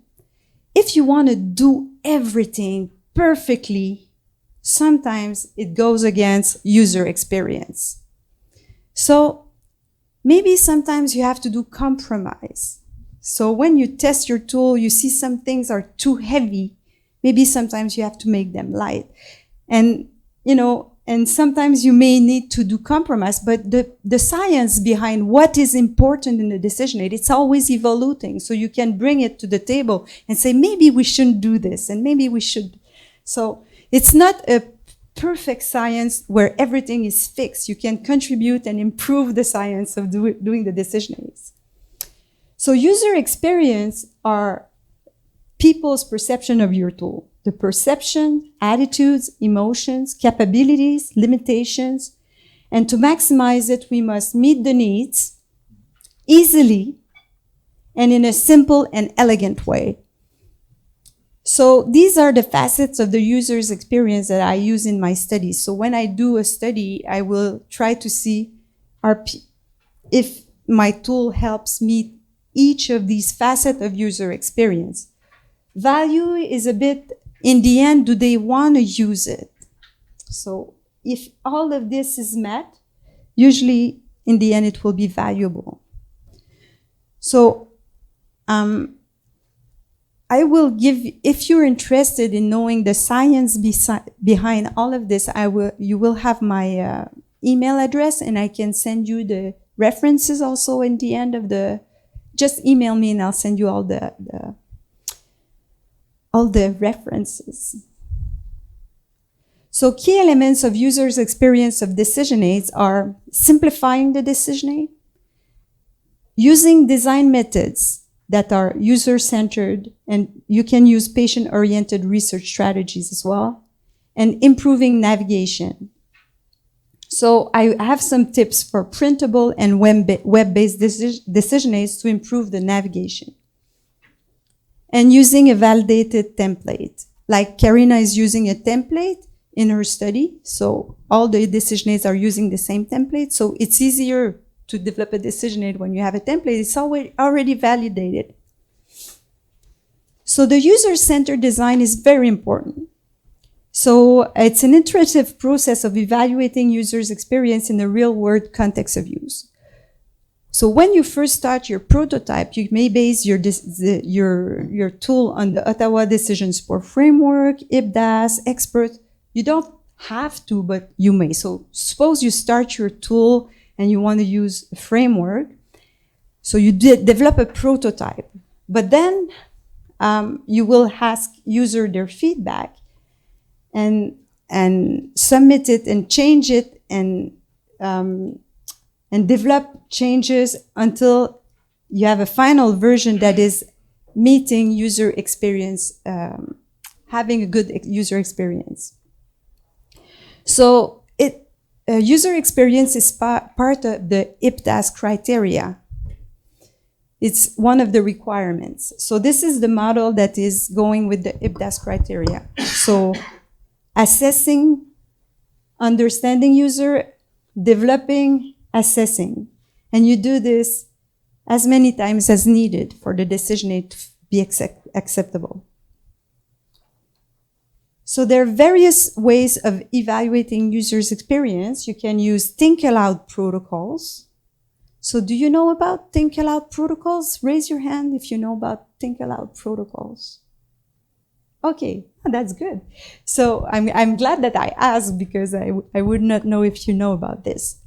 So think aloud protocol is the person is looking at the tool and they read and they tell you, as they're looking at the tool, they tell you what the problem is.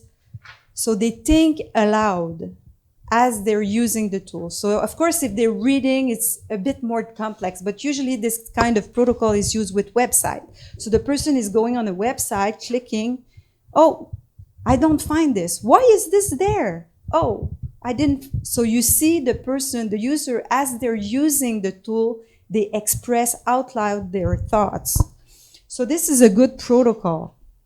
You ask people to think out loud throughout the reading, to verbalize what they're doing and all the ideas that come to mind. You can also use semi-structured interview. So you can ask them to read the tool and then do an interview. What do you think of the information presented? What do you think of the format? So we did this also, this strategy, and we asked people each section of the tool what they thought of them. So the introduction, do you like it? What do you think of the options? Then we go through the tool like this. And teach back. So I use this when I think people are low literacy. So if I work with older adults a lot, so you want to make sure that they understand. So you can ask them, what do you take away from this document? And so you think they're gonna understand what you wrote, but maybe not. So this is very revealing. Sometimes you think they understand and they didn't. So this is very good strategy to make sure that they understand. You probably use it with your students, right? The teach back. you ask your student, what did you understand? Oh, problem, they didn't understand, right?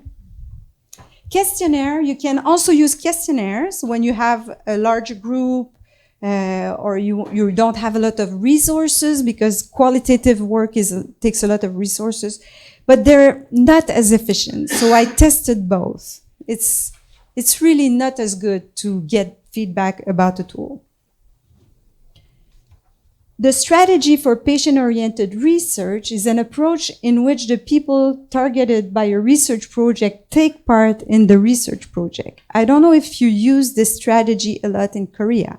It's getting a lot of momentum everywhere else in the world. In Canada, Canada has been at the forefront of this movement of involving clinician and patient early in the project. So I have a patient in my project, an older adult, and when I do the protocol, I ask my patient, the older adult, what do you think of the project? And she tells me if it's a good question. So she's part of the research team. Okay? Do you get that? So do you use this strategy here a little bit? Sometimes asking clinician, you're all clinicians, right? So maybe you have other clinical expertise as participant in your research team, but do you have patients also as member of the research team? No? You didn't think of doing that? So you can check this website that explains what it is, right? So the objective is to generate more relevant results. So individuals who are likely to use knowledge to make health decisions. I don't know what I meant. So the patient, it could be patients, public, clinicians, healthcare managers. So this is implementation research now is always with the experts that are the patient and the clinicians. They're always involved in the team. This way your implementation is more relevant. So if you want to engage a patient as a partner in your research project, so now I have some examples of ways you can engage them in the development of a decision aid. You can ask them their opinion of the topic or the question, the decision that has to be made. Is it a decision that is important to you? Do you think it's well framed? Also, you can ask them what are their priorities, or do they think the priorities are well represented, or if you involve other patients to review their priorities. So usually when you do a decision aid, you will have a needs assessment, right? You will ask patients, a group of patients, what are their needs to make a decision? And you're going to try to integrate this into the decision aid. But you can ask your patient partners to revise this list of priorities to analyze the results of the project, to help you analyze this. So it makes it even more relevant. They can revise the text of the tool, the formulation of values, preference, priorities. They can help if you interview users to ask their feedback, you can ask the patient partners to give to help in the analysis. So I was done with the methods for development process.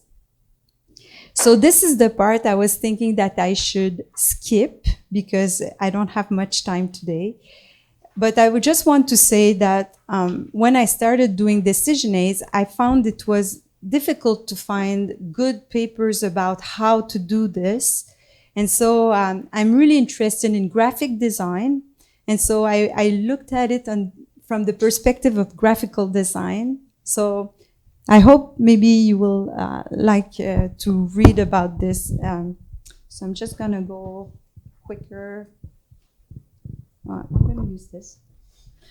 It's going to take a bit more time, but there is a science behind this, but it was more difficult to find for me. I had to search because it was not obvious from the literature. So readability. So I would be happy to discuss with you about all of this if you're interested. So how do we assess if a decision aid is effective? So there are two essential constructs. So these are from a review it's a very, very important review of the effectiveness of decision aids. The first author is Don Stacy. So the two constructs to evaluate the effectiveness of decision aids is first the quality of the decision-making process, and second, the quality of the decision. So I'm going to explain this a little bit more. So the quality of the decision-making process, there are 5 dimensions. Recognizing that the decision needs to be made, feeling informed, knowing what's most important, discussing the preference of the patient, so it's a bit short here, and being engaged. So the decisional conflict scale and the control preference scale measure both the quality of the decision-making process, but they don't measure all the dimension. The preparation for decision-making is the one that measures the most of these 5 constructs. So it doesn't measure the feeling informed, but it measures all of these 4. So the constructs that are most valued by patients are the feeling informed and knowing what is most important. So these are important constructs to measure. Now, if we go to it's a bit quick, but at least you have a view of the different measures. So the quality of the decision is not the same as feeling informed. It's really the person is informed. So you need to measure knowledge. So usually the researcher will develop a knowledge test from the topic. So what are the options for this decision? You see if the patient knows more about the different options after looking at the decision aid. So did they identify this option, this option, this option? You know, it's really knowledge about this topic. The second dimension of this construct is the concordance, is the preference of the patient the same as the option that they chose. So is the option chosen exactly the same as the preference that they expressed. So there are ways to measure these also, concordance. So most of the tools measure knowledge. Most of the research about decision aids measure knowledge. They have a built-in questionnaire where you see, did the patient improve their knowledge? Concordance can be measured with the multidimensional measure of informed choice. So it's really a quick overview for how to measure effectiveness of decision aids. So I will talk also a bit about the barriers and facilitators to using decision aids, and some of them were mentioned by Karina before. So, and I'm inspired by the Ottawa model of research use. It's an old model, but I really like it. It's really simple. So you have 3 different types of barriers: adopter, innovation, and context-related barriers. So barriers to the innovation, and in the end, these are the barriers to using the tool. So in the adopters, you have 2 different types of adopters, the clinician and the patient. So if you look at the barriers according to clinicians, these are the ones that Karina presented. So I'm not going to go very in depth because she already did. But there are some really more specific to decision aids, so they can distrust the tool the content of the tool. They can question the scientific basis of the tool. The tools are not adapted to the local population. They're uncertain about the added value of the tool. Also, they may think that the patient prefer not to be involved in the decision-making process. They may lack interest in shared decision-making, and they may think that it's not their role to direct patient to decision aids. And as Karina mentioned, the disruption of workflow and lack of time. Also, they may think that offering options is not the best practice. So there are facilitators according to clinicians. So the training to use the decision aid is helpful. It's reassuring them about the quality of the tool, the confidence of the tool, the ease of application. The identification of a clinical leader is also something that's helpful in implementing the decision aid. Now, regarding the determinants according to patients, so this is also important, right? And this was a review by Nathalie Joseph-William, really useful, I think. It's a review of all the barriers, patient-reported barriers and facilitators to shared decision-making in general, not just decision aids. So here are some of the barriers and facilitators. They're all in the same slide. So fear of not grasping what is expected of them, perception that their opinion has no value or has value, trust, mistrust in the professional, power, egalitarian relationship between patient and professional, feeling that the professional is too busy, afraid of disturbing, feeling that the time allocated is insufficient, have several professionals involved in their care. This is a barrier. So there are several. I mean, I think it's been a long day and I hope you're not tired. I'm just, I don't know how much time. Oh yes, I passed, eh? So I'm gonna go fast. You can check them there are also barriers in facilitator that are contextual. So I'm just gonna go fast because I don't have enough time today for going through all of this. So these are also implementation measures. So I just wanted to show you that if you want to measure implementation success, it's not the same outcomes as measuring just effectiveness. So you have an intervention, you can measure the process, and then if it's effective. And so, for example, if your intervention is decision aid, then such an implementation measure could be the number of patients who receive the decision aid. So this is a process measure of implementation. And then there's the effectiveness that could be adoption of shared decision making. And so this resource here, I think, is the best reference to describe the different types of implementation measures. these are the measures for implementation. So I'm sorry that it took so long. So this is the Pdsdm scale. So we always assess barriers and facilitators in a qualitative way. And I try to develop this measure to assess it quantitatively. So if you want to improve implementation, you can assess pre-post, you know, if this has changed. And you will know at least if your process was improved. And this is a tool that I've created to help people develop decision aids. I'm trying to implement it internationally, helping some people in countries where they don't have as much knowledge of decision aid development. So the PADA tool is there to help people who want to develop decision aids, and it has a template also. So I invite you to go see the website, and I'm looking for people that want to validate this strategy.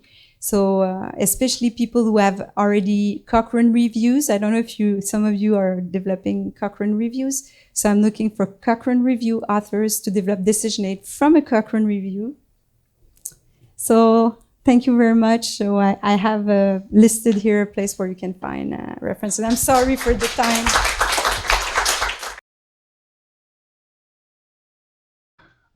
사전에 저희가 이제 퀘스천을 받았었습니다. 연구팀들한테.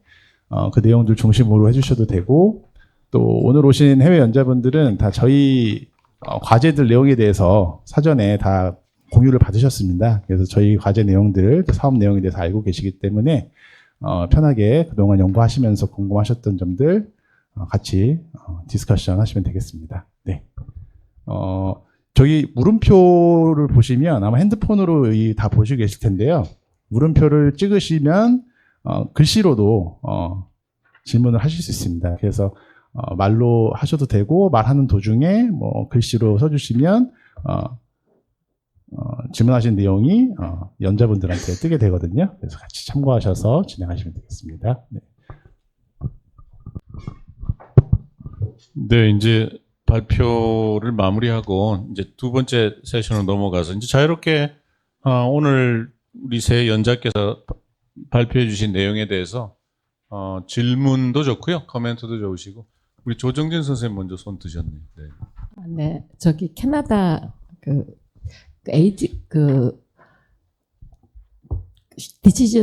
쉐어드 디시전 메이킹 툴을 만드시는 분께 좀 질문해 보겠습니다. 네. 캐나다에서 유방암 스크리닝과 관련된 쉐어드 디시전 메이킹 그래픽을 굉장히 감명 깊게 봤는데요.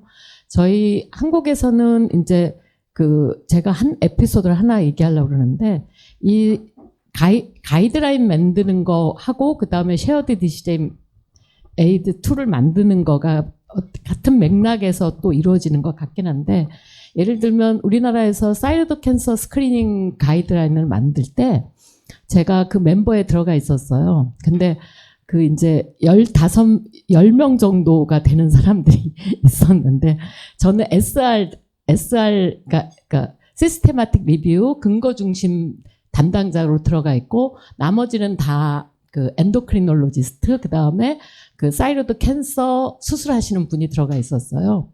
그래서 저하고 1대 12로 스트러글이 있었는데, 뭐냐면 이제 결론은 결국은 사이로드 스크리닝을 하지 말자라고 결론이 났지만, 그 11분들의 임상 의사들은 사이로드 스크리닝이 가끔 캔서도, 굉장히 어그레시브한 캔서도 있기 때문에 가이드라인에 해야 된다는 걸 넣어야 되는 걸 굉장히 얘기를 해서, 에비던스 베이스드, 그 다음에 시스테마틱 리뷰 베이스로 그거를 갖다가 이렇게 설득시키고 하는 과정들이 되게 어려웠었습니다. 그래서 이 한국 사회는 사실 그런 부분들이, 그러니까 에비던스 베이스드 가이드를 만드는 것이 굉장히 어려운 그런 것들이 이제 조금씩 이제 극복되어 가고 있는 중간인데, 이 쉐어드 디시전 메이킹 툴을 만드는 데에서 아까 코크란 얘기도 하셨는데, 시스테마틱 리뷰라든지 에비던스 베이스들을 어느 정도 적응 가능한 건지, 그리고 적응을 해야만 하는 건지, 왜냐면은, 그리고 또 우리나라 의료 시스템은 피퍼 서비스, 그러니까 지불제도가 피퍼 서비스 중심이기 때문에, 여기 캐나다는 굉장히 다르게 피퍼 서비스 중심이기 때문에, 페이먼트를 그러니까 의료행위를 많이 하면서 그 다음에 그 의료행위의 수가가 낮은데 많이 하면서 이 페이먼트 시스템으로 발달된 나라거든요. 그래서 뭐든지 다 많이 하려고 그래요. 예를 들면 사이로이드 캔서 ATA 가이드라인이 사이로이드 캔서 스크리닝을 1cm 이하는 바이옵시를 하자라는 말이 국제적으로 나왔을 때 우리나라에서 0.5cm을 바이옵시 해야 된다라고 가이드라인을 만들었습니다. 그래서 제가 그거를 반박하는 글을 썼더니 그 갑상선 협회 부회장님이 저한테 그런 식으로 하면 안 된다고 막 항의를 할 정도의 현실입니다. 그러니까 그래서 이 쉐어드 디시전 메이킹 툴도 예를 들면 굉장히 뭐 그 캔서 스크리닝이라든지 여러 가지에 있어서 그런 그 COI 그런 그 이해관계 갈등이 존재하기 때문에 저는 반드시 그 에비던스 베이스가 굉장히 중요한데 그 이 디시전 에이딩 툴을 만드는 팀들이 여기 굉장히 많이 오셔가지고 그걸 만들 때 그 근거 중심 그 다음에 근거 중심에 이제 가장 탑은 에비던스 레벨의 탑은 SR 베이스 또는 RCT의 SR 이렇게 되어 있고 엑스퍼트 오피니언이 가장 레벨 오브 에비던스에서 가장 낮거든요. 근데 우리나라는 엑스퍼트 오피니언이면 무조건 옳다 뭐 이런 생각을 갖고 있는 경우가 굉장히 많습니다. 그래서 그런 측면에서 그 쉐어드 디시전 메이킹 툴을 만드는 데 있어서 에비던스 베이스 또는 SR 베이스 이런 것들에 대한 중요성들을 한번 말씀해 주셨으면 감사하겠습니다. So you're talking about guideline development and patient decision aid development. So there is some research on guidelines development, and I think some part of the things that you were discussing are difficulties you have to reach consensus among clinicians, right? Yes. 가이드라인 디벨롭먼트 가이드라인의 그 만드는 거하고 쉐어드 디시전 메이킹 툴을 만드는 건 다르다고 생각해요. 그렇지만 가이드라인을 만들 때도 우리나라에서는 에비던스 베이스, SR 베이스로 하는 것에 굉장한 스트러글이 있었고 그게 이제 막 극복돼 가고 있어서 지금은 이제 가이드라인에서는 그래도 에비던스 베이스, 시스테마틱 리뷰 베이스를 한 그 에비던스 베이스가 많이 확증이 됐는데 이 쉐어드 디시전 메이킹 툴을 만드는 데 있어서는 제가 보니까 그 에비던스 베이스나 SR 베이스 이렇게 제가 그쪽에 일을 많이 하고 있기 때문에 그쪽의 엑스퍼트들을 많이 알거든요. 근데 별로 많이 참여를 하지 않고 있는 면도 있고 그 다음에 이 개념을 만들 때 그게 얼마나 하고 있는지 잘 모르는 면이 있어서 그 중요성 여기도 이런 스트러글이 분명히 있을 거다. 그래서 그 중요성과 그치만 또 아까 얘기한 것처럼 가이드라인 만들 때 하고 쉐어드 디시전 메이킹 툴을 만드는 데 있어서의 에비던스 베이스를 어플리케이션 하는 것이 좀 다른 점이 있을 수 있다고 생각하거든요. 그래서 그런 점에서 저기 질문을 드리는 겁니다. So I'm not sure I understand everything about your question because it's a bit difficult to read everything. So I'm just going to do my best. But there are a lot of energy devoted to developing decision aids from guidelines. Right? So it's good process to have them together. You need a leader such as yourself that you believe in shared decision making. So that's what happened in the Canadian Preventive Task Force. So there was one researcher in that task force, Roland Grad, and there's also Sharon Strauss. Both were in the Canadian Task Force, and they believe in decision aids.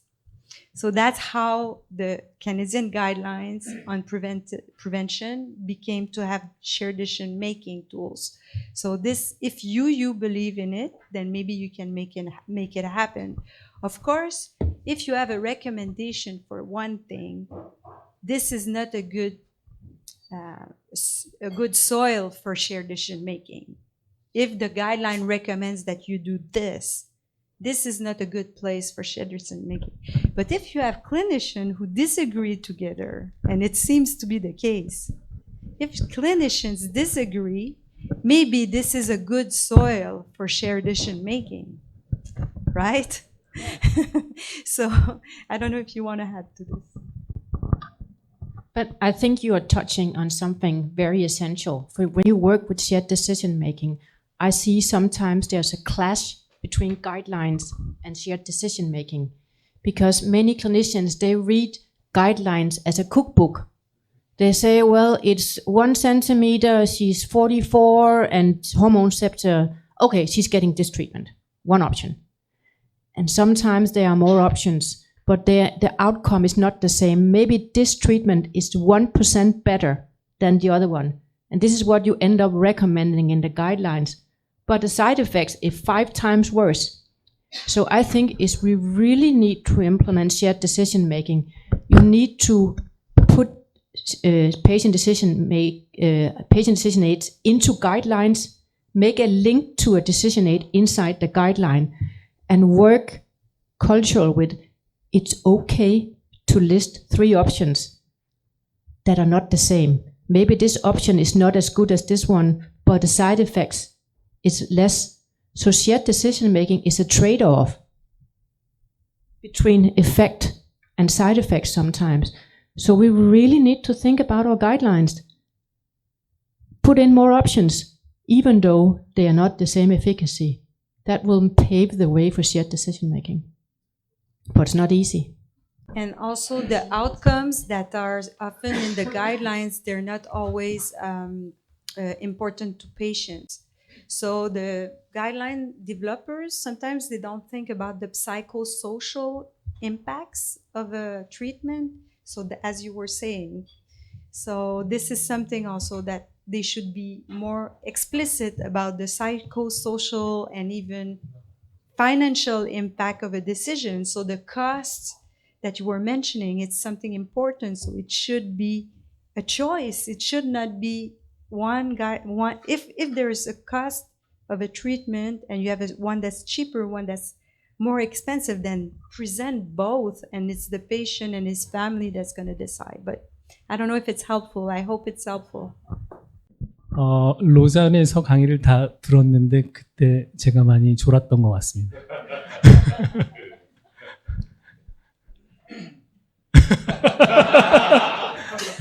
오늘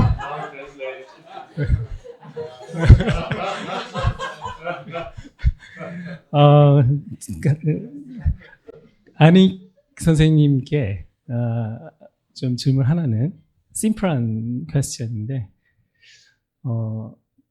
보다 보니까 디시전 에이드 만드는 벤처를 만들면 성공할 가능성이 있겠습니까?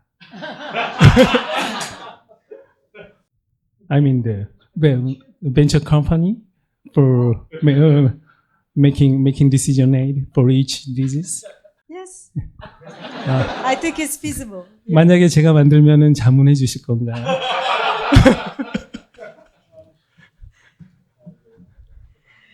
Yes. So I would like PADA to become a business. It's not a business yet, but I think it's going to become a business. But it's one model. So it's interesting because people who have a business for creating decision aid, there are some, but the business model is not always clear. So I'm reviewing at the moment all the business models. But you have to declare the conflict of interest. Not yet, because it's not a business now. Now it's not a business. After consulting me. Oh. No, I will be happy to, if you want to try this, I will be happy to help you. 고맙습니다. 저는 그 카리나 교수님께 좀 그 질문이 있습니다. 제가 그 모델 중에 share 모델을 먼저 생각을 했다가 3talk 모델로 좋겠다, 우리나라에 좋겠다라고 생각했습니다. I think 3talk model is appropriate for our clinical practice in Korea. 그랬는데 오늘 4talk 모델을 가지고 오셨어요. 4talk 모델. 사실은 제가 3talk 모델을 보면서 preference를 decision과 같이 할 수 있느냐, separation 하는 게 더 좋지 않느냐라고 생각을 했었습니다. 그래서 4talk 모델이 되게 impressive했습니다. 자, 그런데 제 질문은 3talk 모델, share 모델, 4talk 모델을 한 번에 같이 하루에 같이 하느냐 아니면 다 each day로 하느냐 아니면 1 month later에 하느냐 인터벌을 잘 모르겠습니다. What is the best interval for each step in 4-talk model? Well, that depends on how much time you have. I think the 3-talk model was published in 2013 by Glenn Elwin and his group in Dartmouth. And since then he published a new one. He called them the team talk model instead. And I can tell you why we named it the 4-talk model. Because usually it was just the option talk, the choice talk, and the decision talk. And I think most of that we already do very well as clinicians, but what we do badly is the preference talk. Some doctors and nurses and physicians, they think already that they know what is best for their patient, even without asking them. So we wanted to make the preference talk very clear, because we have some research result as well showing that's what we skip. If we listen to or videotape a consultation, the preference talk is not there. So that's what we put it in. And I think in the new team talk by Glenn Elwin and all, the preference talk has become more visible. And it's very, I think Fritz and I, his 6-step model, we have a slide, Fritz, we developed together where we aligned the 6-step with the 4-step conversation, and it's the same. It's just what we call them and what makes sense. So when we teach our clinicians, sometimes we teach them 1 step at a time. But if you have 10 minutes talking with a patient, this is what we have, a little pocket card with option talk, choice talk, preference talk, and decision talk, and how you can ask the questions. So this is what we try to implement as the shared decision-making DNA in the clinicians. So it's very much there in the training. You can do it in the same consultation easily. It's simple to remember. 4 steps, make it easy. Our patient decision aids are also built the same way over the option talk, choice talk, option talk, preference talk, and decision talk. So the same flow. We teach the same flow for training. We say the same flow for patient decision aids. So it make it simple. Shared decision-making DNA. If you have lots of time, you can do step by step. You can also send out a letter to the patient before the consultation, make them think about their preferences. Yeah, but sometimes if I see a patient next week, I can send them a letter. Hello, I'm Karina. I'm going to see you next week. And when you come in, we're going to talk about your chemotherapy. Before you come in, you can think about what is important to you. And then, because when I see a patient, they are not ready to, they know all their preferences. They can just shake it out their hand because they don't know what's important to them. So I'm a coach. I help them to identify what's important to you. But sometimes I can prepare their mindset so they're more prepared. 죄송합니다. 제가 시간 좀 많이 뺏어서. 근데 한국에서는 저희가 옵션 턱을 한 다음에 after we finish the option talk, 그 환자들이 가족들하고 상의하기를 원합니다. The patients want to discuss with their options about the options with their family members. So Yeah. we need some time Yes. between the option talk and preference Yes. talk. So what do you think about Yeah. that?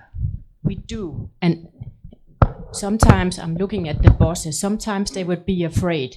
So if we start discussing shared decision making, all the patients, they want to go home and think. And then we need an extra consultation time, double the resources for every patient. Oh, that's not good. So we actually did a research study and found out how many patients wanted extra time and new visit, come back. And it increased, but before it was 1% who needed time to reflect. After we implemented shared decision making, it was around 10%. So more patients say, okay, I have options. I need to go home and discuss it with my family. But it didn't got completely out of hand. And then you think, what do I get out of it? We have other research data showing that your patients will be more satisfied and you will have less lawsuits, less malpractice complaint. So what you invest here probably will benefit you down the way. So it makes extra time in the beginning, but it will be helpful down the way. Today I realized AI is the better than my English. So first, I just raise my key question, and then I add and explain my question in Korean. I have two questions. The one is about the monetary question. So, did you hire more personnel, such as nurse or for teacher or facilitator, after you applied to SDM to your the medical setting? No. The reason I ask this, our Korean medical setting, we have very short conversation time for each the physician. So I worry about when you apply to our SDM to our Korean medical setting, maybe more time, maybe more personnel like a facilitator. So I worry about this, and then I want to know from your experience. And my second question is about that question is related to our researcher. I want to know what is the role of family members in Korean setting, especially we discuss about family member, but if the family member have to pay the medical fee, situation is very complex. So, what is the role and what is the some kind of worrisome from family members who participate in the SDM? Yeah, these two questions. Any scholar responded to my question? Very important questions, of course. I start with the first one regarding the needed resources. In the beginning, when people learn a new communication style and new communication techniques and also integration of new tools like decision aids, for example, or different other tools that we have talked about today, in the beginning, it may take more time to get used to it, and it really does take more time. We have analyzed the consultation length, and from baseline to the middle of our implementation program, consultation time really did increase. However, after we had finished the implementation, the consultation time was at the same level or even below the baseline. So it is obviously possible to do shared decision making within the same amount of time as no shared decision making. You can simply increase the structure of your consultation. And it's very similar to having a lecture for the first time and having the same lecture the next day for the second time. You will be much more precise. You will have the right jokes at the right time with the right timing, much better than in the first round. And the same is true with shared decision making. The more you practice, the more you get used to the structure. As Karina said, it's in your DNA, and then everything is clear. And I would say we have so little time, and this is why we should do shared decision making. This is the very reason why we need shared decision making, because we have limited resources. However, there's also the downside, and I've learned that the average consultation length in Korea is about 3 minutes or something like that. And if this is the case, I guess we are talking about something where you might feel this is simply too little amount. of course, you can always optimize your structure of your consultation. But just think of what you can achieve if you had 1 hour. And of course, in 1 hour, you can achieve better decision making than if you have like half an hour or 10 minutes. But imagine you had 0 minutes, then there won't be shared decision making at all. If you have 10 seconds, not at all. 1 minute, probably not at all. And I'm not sure about 3 minutes. There may be some elements, but actually I think this needs to change. And why some people are happy with decision aids is because you can do outsourcing of several elements of your talk outside of your 3-minute time window. So if you can send out a decision aid before, like you get an appointment, or a patient wants to arrange an appointment, and you know about the diagnosis, and you know that there will be different options, you can send out a decision aid in advance if this is applicable, also from a psychological standpoint applicable. And then you save this time, and the people come, as Karina also explained, they come better prepared into your consultation. So the time that you have can be used better. But in the end, there needs to be some time. But also,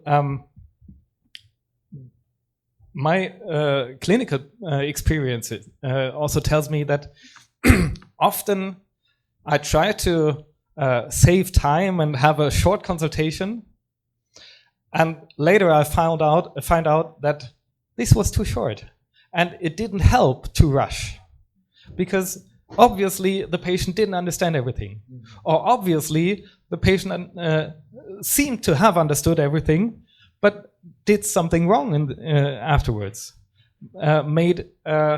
was non-adherent, but without willing to be non-adherent, but simply mixing things up. And so what have you, what is your benefit if you rush too much, if in the end you have to do it twice? Maybe you should do it better at the first time. And the second question was about relatives. Oh, thank you. Having relatives involved is always more complex than having them not involved. And I've worked in pediatrics, so even though we don't have the problem that you raised with relatives having to pay for parts of the treatment, we don't have that problem. But nevertheless, you have children and parents. And also, as a dad, I can tell you that they don't always want the same things to happen. So, of course, it is getting more complex. And you really need to triangulate between what one party wants, or what the preferences of one party are, and what the preferences of the other party is. And I cannot give you a single recipe how to solve this problem, but I can simply say I admit that this is making decision-making in general more complex, but it really doesn't matter if you try to implement normal, traditional, paternalistic decision-making or shared decision-making, because both is more complex if you have relatives or other bystanders involved, and even if you have different motives on very different levels involved, like preferences on the one hand and money on the other hand. This is qualitatively different, and this is, of course, always more complex and more challenging. But however, we cannot choose our situation, we have to face it. Thank you. I would like to add something from my experience implementing shared decision making in a context where it was really difficult, and I admit that I let go of the problem because it was so impossible to implement in the clinic. I decided to move my research outside the clinic. So now my research is about patient activation. I'm trying to educate patients before they go to the clinic. So they would ask the 3 questions or ask the 5 questions. Tomorrow I'm presenting another model where you have 5 questions that you can ask. So is this a good idea? I don't know, but I just want to tell you that it's tough to so maybe I think it would be interesting that your group thinks about patient activation more, because you have so little time at the moment. So maybe it's important to try to think about this, because if the patient arrive with their question ready, their paper and their question, and they're ready to ask the questions, maybe it will help a little bit to change things. But yes, and for the 3, the conversation with caregivers. So I'm working in the field of older adults, and I thought that I've been interested in this question for a while, and I thought it was new question, and I did the shared decision making history. I'm going to present this tomorrow, and I see that this been the question. Amiram Gaffney raised this question first, and it has been really a subject of study, of research. So this is something you can investigate more, I think. So in the case of older adults, the family doesn't make the decision that is the same as the older adults. This is something that has been demonstrated. They don't make the decision the same as the older adults would. So of course, you cannot take them away. So is there also some intervention that you could have with the caregiver? So caregiver-specific strategies, I think, to educate them, to prepare them, to support their close relative in making, I think there should be, I didn't see any education for the caregiver. Could be a good idea. Just 2 very short comments, because we spent a lot of minutes on this specific question, just about the timing. Probably you're aware of the Cochrane review that came out on January 29th this year, about where they compared patient decision aids to not using patient decision aid. There were 209 randomized controlled trials in that study. And in the one where they had the timing, using a patient decision aid took 1.5 minutes longer in average when they used the meta-analysis to do the timing. So if you only have 3 minutes and 1.5 minutes spent by using a patient decision aid, then you probably would have a problem. About relatives, we do have some projects about relatives, because we experienced that relatives or family members or caregivers, they feel left out. They feel excluded from the decision making.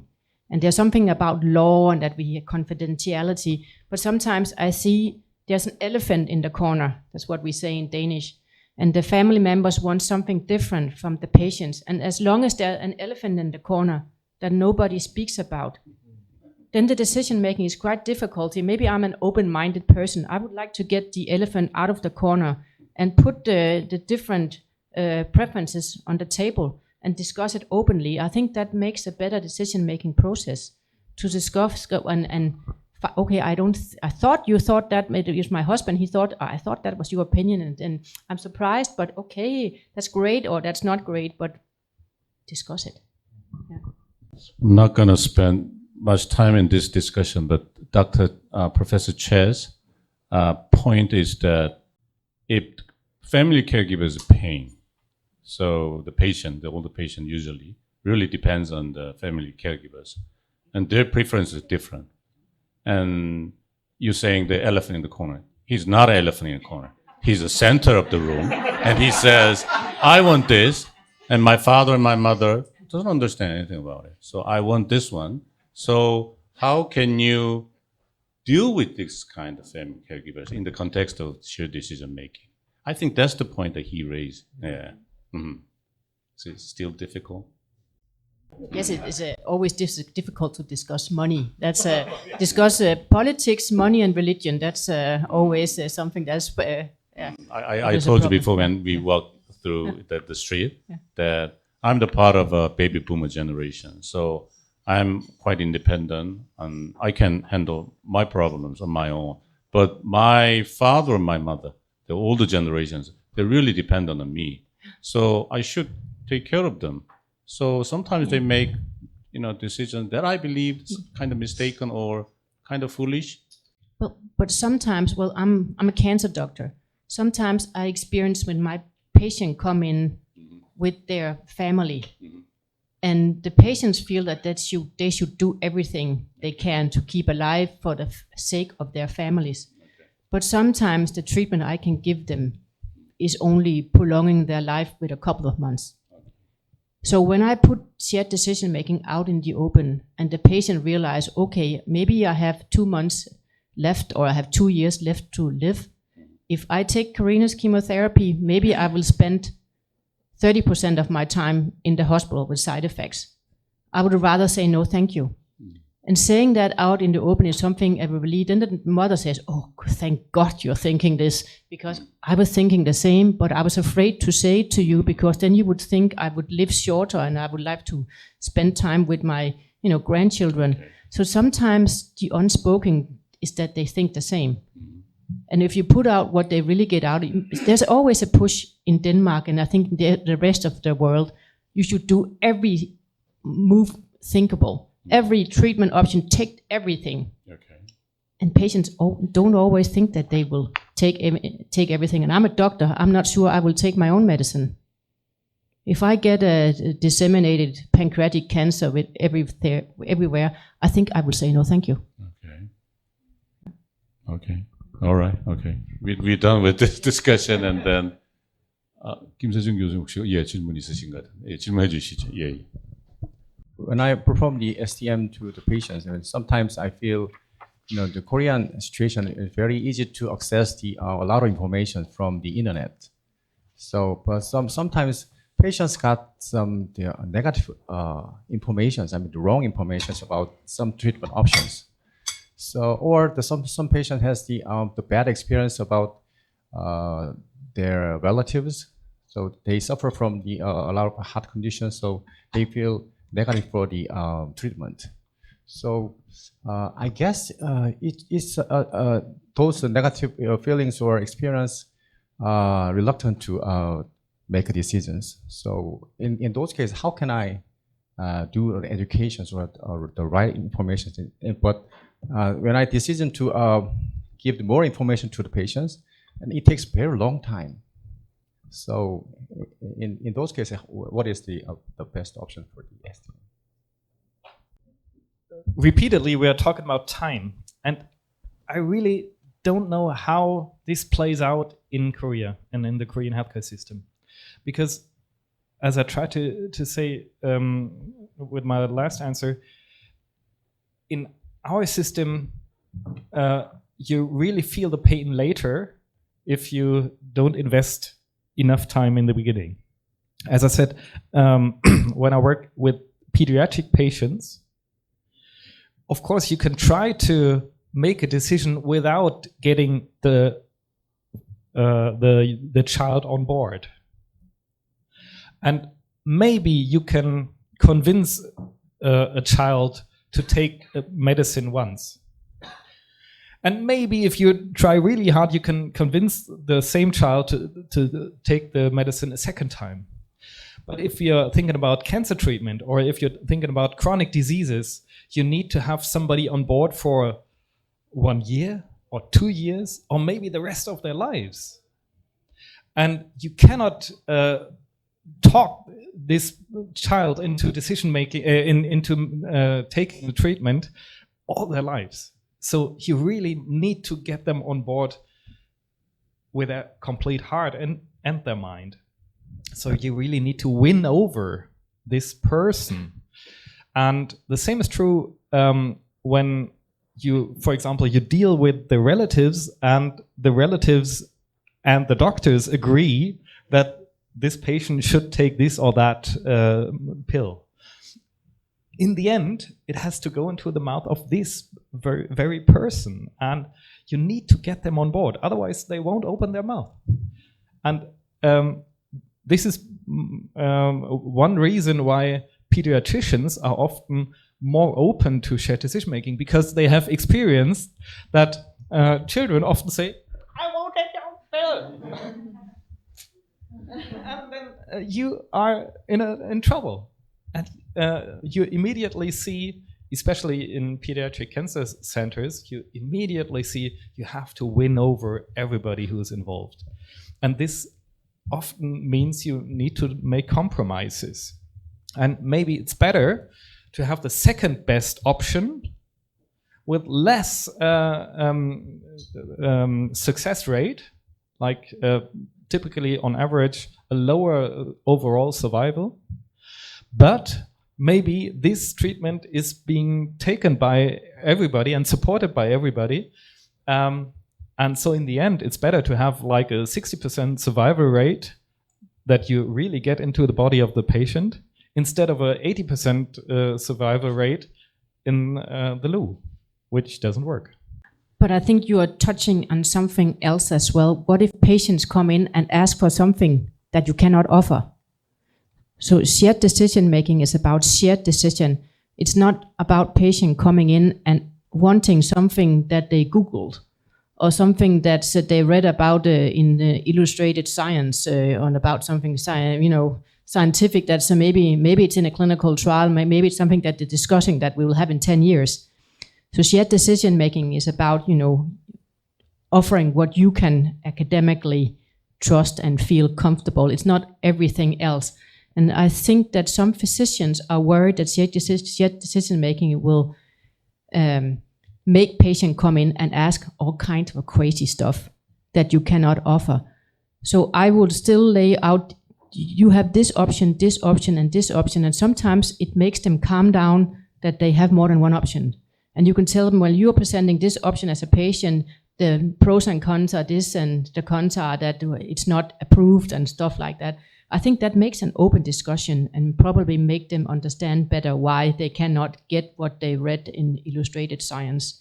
But you have 3 other good and valid options. So I think maybe it's about the elephant in the corner as well, saying that, well, I acknowledge you're thinking this, but here are other options, not only one. I've seen patients come in the door being very frustrated from another hospital, felt they were not listening to and wanted something. They want to be sent to United States for something that they read. But bringing the conversation down to this one calms down the situation in my experience many times. 네, 제 생각에는 각자 팀에서 오신 분들 그래도 한 번은 좀 코멘트를 해주시든지 질문해 주시면 좋을 것 같은데 우리 서은영 교수님 팀에서 오신 우리 연구원 선생님 좀 질문을 해주시거나 아니면 코멘트 해주시면 고맙겠습니다. 저는 강의 주셔서 감사드리고요, 먼저. 그리고 이제 제가 들으면서 생각했던 것도 제가 요즘에 관심 있는 거는 이제 리서치하면서 관심 있었던 거는 이제 휴리스틱한 디시전 메이킹에 대해서 좀 궁금했었어요. 그러니까 환자들이 그 결정을 할 때 그냥 그 상황에 따라서 즉각적으로 그러니까 휴리스틱한 디시전 메이킹을 하는 경우가 있다라는 이제 연구들이 많이 있는데, 그러니까 이게 이제 만약에 같이 환자와 그리고 의사와의 컨버세이션 때 할 때 그냥 환자는 그 즉각적인 그 상황에 맞춰서 그냥 자신의 프레퍼런스를 선택하는 경우가 많다라는 그런 연구가 있는데, 그런 거는 그 한 번에 그 상담을 끝내는 게 아니라 되게 제 생각은 여러 번 반복해서 그 환자의 선호도가 정말인지 아닌지를 확인할 필요가 있지 않을까라는 그런 생각을 했는데, 거기에 대해서는 어떻게 하시는지 좀 궁금했습니다. Actually, there are some research studies on that. Hilary Becker did some studies about shared decision making and heuristic decisions. And you were talking about there's something called System 1 and System 2. If you read the book by Daniel Kahneman, it's called Thinking Fast and I can't remember. But so most of us, we make decisions like this based on our gut feeling, which is what we think here and now. And shared decision making is sometimes hard because you try to push patients from making decisions from System 1 to System 2, where you have to weigh the pros and cons and feel, and okay, is this right? If I do this, this will happen. If I do this instead, maybe this will happen. So I think this is one of the problems with shared decision making, that you are trying to activate System 2 And it requires so much energy to activate system 2 instead of system 1. But I think it's worth the investment. But I think it's philosophy, but I think that's very important that you're trying to push to use system 2 more. That makes it a little bit more difficult because it's much more resource demanding on your brain to use system 2. But read some of the papers by Hilary Becker. She's done wonderful papers about system 1 and system 2 and about heuristic decision making.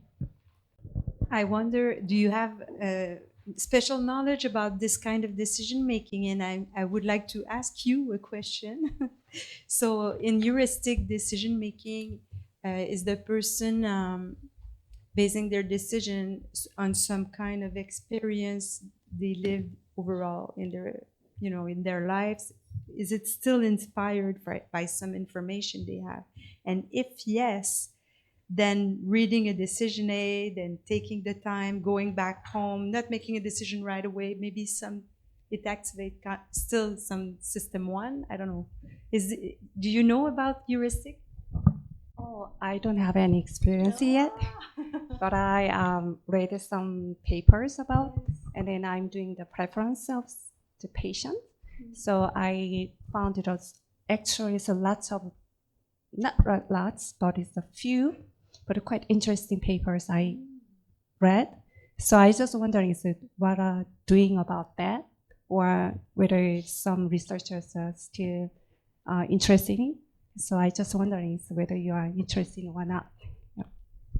So when the shared decision making started, there were a lot of these questions. So in the 80s, 90s, year 2000, there's a lot of research of this kind of philosophical nature, and also there's the Society of Medical Decision Making. Also, they study more the processes of decision making. So there is like research for this thing. So I'm not familiar. I'm more a pragmatic person, but I think there's a lot of people that are interested in this. So you're in a good way. I think it's interesting question.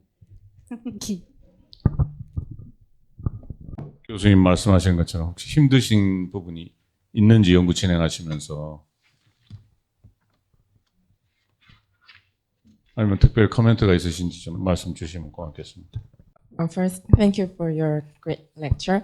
And I wonder, I saw many articles about SDM RCT, but I found that many RCT select outcomes as something like patient-reported outcomes. But I wonder, what do you think about selecting outcomes as a clinical outcome, something like the effectiveness of the treatment? On the one hand, it depends on what you really want to prove. Maybe you remember the different perspectives on shared decision making. And if you want to prove that shared decision making is not only justified by ethical considerations or because your government tells you you should implement it in Korea, but also if you want to convince clinicians and payers and politicians that this is also helpful for your healthcare system in general, then of course it is a good idea to integrate such measures as well. Quality of care and maybe also costs of care. So it depends on who you want to convince. If you're asking the question which outcomes in particular are useful, then the next question you have to ask yourself is what particular situation you are addressing. Because imagine you have a situation where you're dealing with screening. And imagine currently the screening rate is very low because this may be your hypothesis, because maybe patients don't know how useful screening is in this situation. Then you could put in some efforts regarding shared decision making, maybe informing the patient better by better communication, or by the use of a decision aid, or by informing them with a short video clip, or whatever you do. Then, of course, you may expect the screening rate to go up. And this can, in short term, even increase your costs, and maybe also lead to more cancer occurrences, because you see more cancer. But hopefully, in the long run, you get better care because you detect cancer that is treatable then, that was not treatable before. But then it again depends on how long of a follow-up period you do have. And this also then depends on your funding, if you are allowed to look for very long periods. So this is really a complex thing, because in other cases, in Germany, for example, we do way too many hip replacement surgeries. So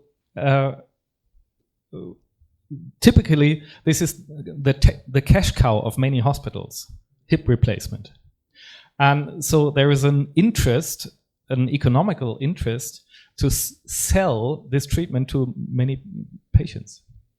And you may hope that the surgery rate will go down by use of shared decision making. So it really depends on what the baseline situation is, and then you need to think of, this is what we call a logic model, then you need to think of how can the outcomes probably change by the implementation of shared decision making. And then you may be at the point where you say, okay, now I see a point in assessing this, or you see a point in not assessing this at all, because shared decision making not necessarily changes the choices. It may also be the case that without shared decision making, I vote against treatment and Karina votes pro-treatment. And after we receive shared decision making, we would do it the other way around. But in the end, one is pro-treatment and one is against treatment. And so the outcome is the same. And on the population level, you will also face the same outcome in general. So it really depends. And this is a complex discussion. And this is why on the international level, there has just been found a special interest group on outcome measurement. And if you are interested in this, you are warmly invited to join this group. It's open. And there will be a core outcome set defined in the coming months. So you get more inspiration to choose from. And maybe this also fits to your situation that you are dealing with. Maybe not, and then you have to invent a new model for this situation. Yeah. So the core outcome set group. So if you want information, you go on the International Shared Decision Making website. And this was an invitation in the last newsletter. So the newsletter is on the website. Check the last newsletter, and you have an invitation by Fritz and other friends of Fritz here. So, and you can join the group. It's really open. But I think it's a very essential question, actually, because sometimes I get approached by researchers. They want to do research on shared decision making, and they're asking me what outcome and instruments to use. I'm like, well, what is your research question? So start with your research question, and then you identify the outcomes. And then the next thing I advise them to do, look at the Cochrane review, for example. There are 209 randomized trials on shared decision making, and maybe 60 of them have shown that patients will increase their knowledge. So I'm not sure we need a study number 61 that will show that patients have increased their knowledge and that using patient decision aid will improve shared decision making process. So if you really want to do something new, don't do what other studies have proven so many times before. And I think maybe you should look at some of the clinical outcomes. We are part of the same outcome groups. It would not improve survival or something like that. So I can give you a very concrete example. I have a PhD student. she's a colorectal surgeon. She do bowel surgery. And when we started doing screening in Denmark, we send in a stool sample, and if it has blood inside, patients are called in for a colonoscopy. They get like a investigation of their bowel. And sometimes there's a small polyp, and it's removed. And then it's sent to the pathologist. And they look, oh, it has 5 cancer cells in the tip of the polyp. And what happens when you find cancer in such a little place in the end of a polyp? Patients are called back to the hospital, and then they're having removed 40 centimeters of their bowel. And in some hospitals, 100%. All patients have bowels removed. In other hospitals, it's 20%. And then in the third hospital, it's 40%. And it's because there are no shared decision making. So we are thinking in her trial that introducing a patient decision aid and using patient decision will reduce overtreatment. We are overtreating a lot of patients. So her clinical outcome is overtreatment. Will it bring back the resection rate of bowel after a small focus of cancer in the tip? So that's a clinical outcome. I think I should mention about this one because all the researchers right now, they really get into the model development and they should think about the outcomes. And I think that the center advised them not to think about clinical outcomes, even patient-reported outcomes. You should look at the model itself, such as patient satisfaction, decision or conflict, or such as that. When you look at the clinical outcome, then it's not the SDM clinical trial kind of attitude is here. So you're saying quite different story right now, but I'm really convinced by that. So how do we approach, because Korea is just starting right now, I believe. So we have to focus on the model itself, but actually, eventually we have to come over to the clinical, area, so that if you are right now in the process of doing clinical research with the outcomes of clinical importance, is that okay for us to move ahead, not the model itself? So the core outcome set group is trying to go away from clinical outcomes. So you're in the right direction, okay? So when you have wide practice variation, like she was saying, shared decision making can be used and you can measure impacts on clinical outcome, but it's not always the case. So care experiences are better outcome because, in the end, shared decision making, it improves care experiences, right? So it's not clinically. So that's important, right? Am I right?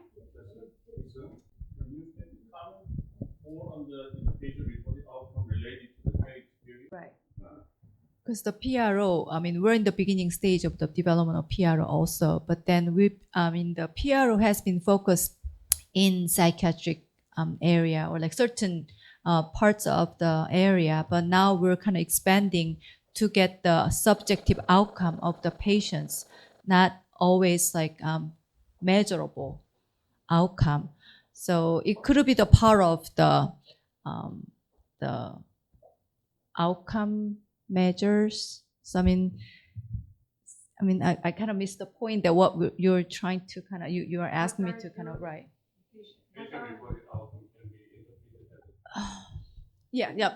Could be the outcome, right? And then it is part of the patient's perspective is reflected in the PRO. That's what we're thinking. So it could not be. It's not always related to the clinical outcome, but that reflects patient's preference and also their satisfaction. So that's one way of measuring the clinical outcome, I guess. Yeah. So 제가 우리 한혁수 교수님 팀에서 오신, 제가 알기로는 한혁수 교수님 팀에서는 PRO를 아웃컴으로 포함시킨 걸로 제가 알고 있는데 혹시 한번 좀 코멘트를 해주시면 어떨까요? 어떤 이유로 포함을 하셨고 지금 어떻게 준비를 하고 계신지. I think if you ask about patient-reported outcomes. Well, because one of our Yeah, patient-oriented or patient-reported outcome. Yes, yes. Because one of our empirical research team, they chose their outcomes, the patient report. I think many of the trials are using patient-reported outcomes, and I think that's very important because the patients, they are our target end users. They are the true recipients of shared decision-making. So I think PROS and many of the trials also measure patient-reported outcomes. So I think, in what you were saying before, it also depends on who you're trying to convince. Is it the system? Is it the politician? Is it the insurance companies? And maybe you need to show them that shared decision-making works in Korea. So you need to start with not the clinical and outcomes, but some of the known outcomes. And what I was saying for it was studies about patient decision aids.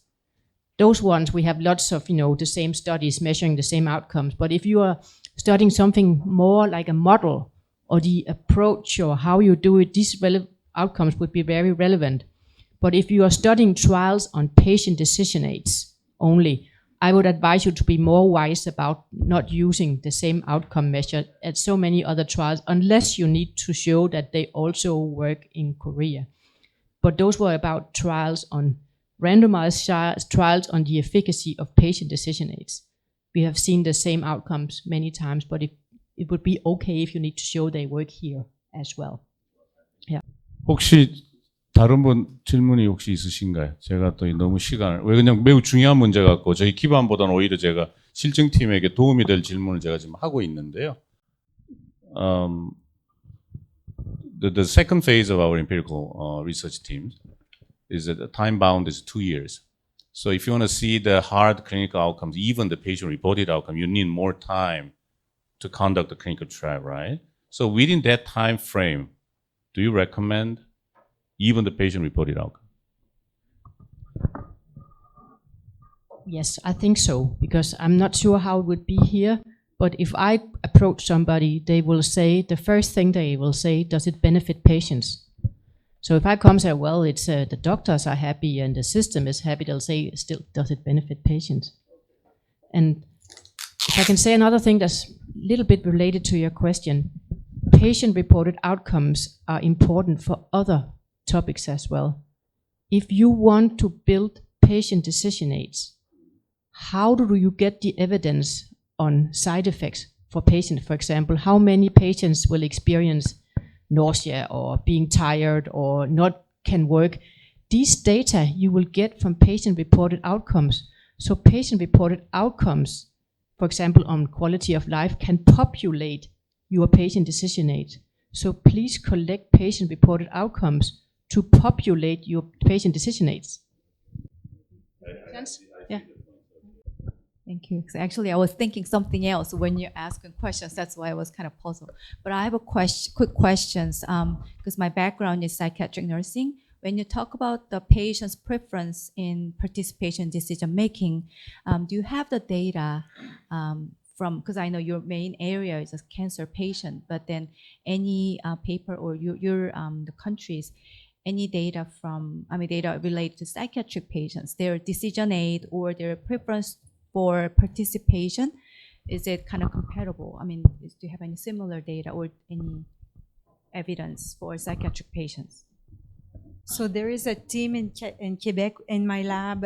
They're working with psychiatric patients with schizophrenia. So I can link you to their research. So please write me and I'm gonna send you.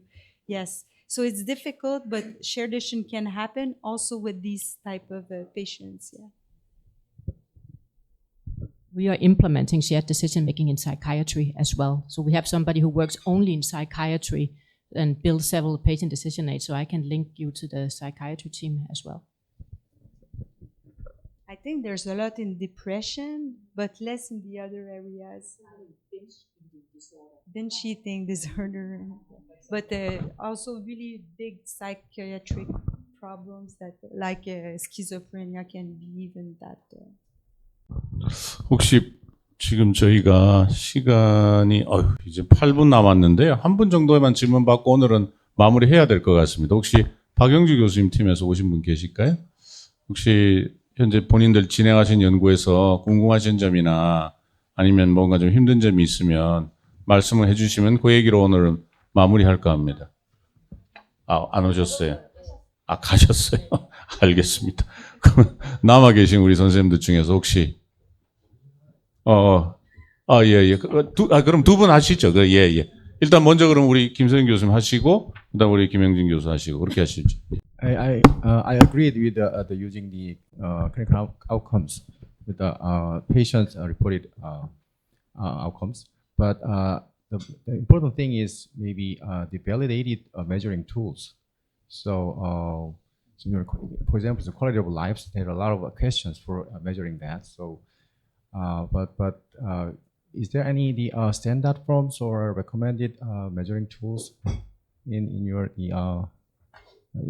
groups, ISDM Society or something? So there's going to be a book published soon with an updated review of all the measurement instruments. So it's going to be published in June or July. Otherwise, there's a lot of reviews of instruments. So there are at least 4 or 5 reviews of instruments, systematic reviews. I don't know if you're familiar with them, because the question is not an easy one. So you have to look at each measure as its pros and its cons, and some are measured better, but there's still a lot of research to be done in improving these measurements. Many of the measurements have not been validated enough. So, but you see, Fritz is using is like the PICs. So that's a process measure though. So. If I could recommend you read one paper, there's one of the reviews you mentioned by Isabel Scholl. She had a keynote lecture, but 2017. But I really like the way she divides into patient-reported outcomes, clinician-reported outcomes, observer outcomes. It's old, but I think, yeah. Okay, because I think that's pretty good. Yeah. And of course, we are not aware about the current state of availability of instruments in Korea. So on the one hand, I'm afraid that you are in the position of not having the luxury to choose from many instruments. Tell me, is there one patient-reported outcome focusing on shared decision-making in South Korea? Do you have something translated? Which one is it? Mapping, wonderful. And option, okay. Observer outcomes.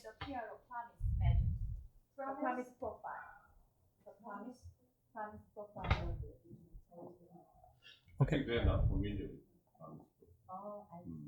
yeah. You have to explain the elements of the promise. Mm-hmm. So there are different domains like mental health domains and then physical health domains and social health domains. Okay. Quality of life. Right, quality of life. That's a part of it. Okay. Okay, so on the one hand, you are in a difficult situation where you don't have many instruments available, although it's amendable that you have at least 2 observer instruments. This is a very good starting point. We don't have more, actually, at least not much more. So you are fine on this front, but patient-reported outcomes focusing on the decision-making process, this is something that you may need more. But on the other hand, you can turn it around and you can think of this is a situation where you can freely choose which instrument you would like to transfer to the Korean context. And this is not the bad situation, because it is work that needs to be done. And if you have the task to implement shared decision making sooner or later all over the country, then of course you need to have these measures. And I agree with Karina that on the one hand, we may have many studies focusing on some outcomes so that you don't necessarily need to replicate them another time. But however, if it's for the first time to prove that it also works in Korea as it has worked before in many other countries, then it's worth doing it anyway.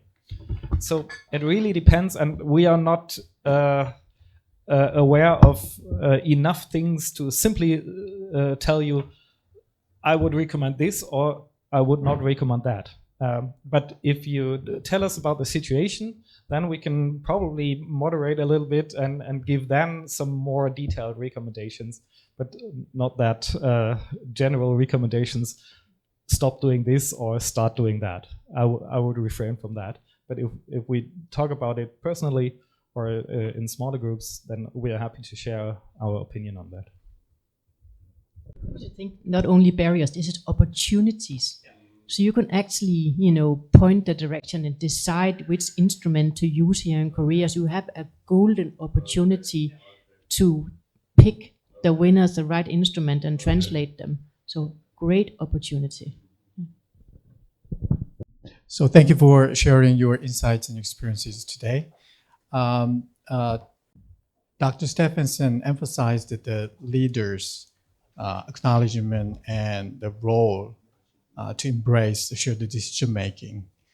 And also Dr. Geiger pointed out that the shared decision making is ethical and a way of respecting patients' autonomy. And now I understand the shared decision making implementation does not necessarily improve patient outcomes. So what if leaders ask me to bring strong evidence of shared decision making, the benefit of shared decision making implementation? What should I do respond to them? Would you share any secrets? How did you make them embrace it? Well, I have one thing to say, and I will say to them, well, thank you for the question. If you were the patient yourself, dear director, what would you prefer? What if it was your grandmother or your child? What would you prefer? The barrier the clinicians have, they're very, they're chattered when they see a video of someone doing shared decision making. I don't know if you've seen that, Karina. So if you show a clinician a video of a clinician doing shared decision making with a patient, this is very convincing to them because also the fact that it's evidence-based. So the clinician value evidence, shared decision making is evidence-based. So this is good. This is another argument. But so what outcomes exactly? I think the clinician fundamentally, they want the best for their patients, right? So if you tell them that's the patient, they improve, they have better care experience, that's enough. I don't think they need more. The care experience is a good outcome. It's the ethical correct.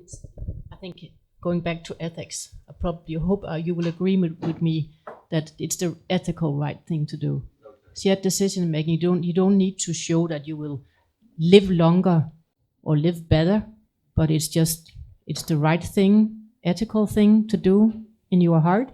It's how we all want to be probably approached by human beings. So I will always think, I don't need the evidence that patients live 2 months longer, but it feels right.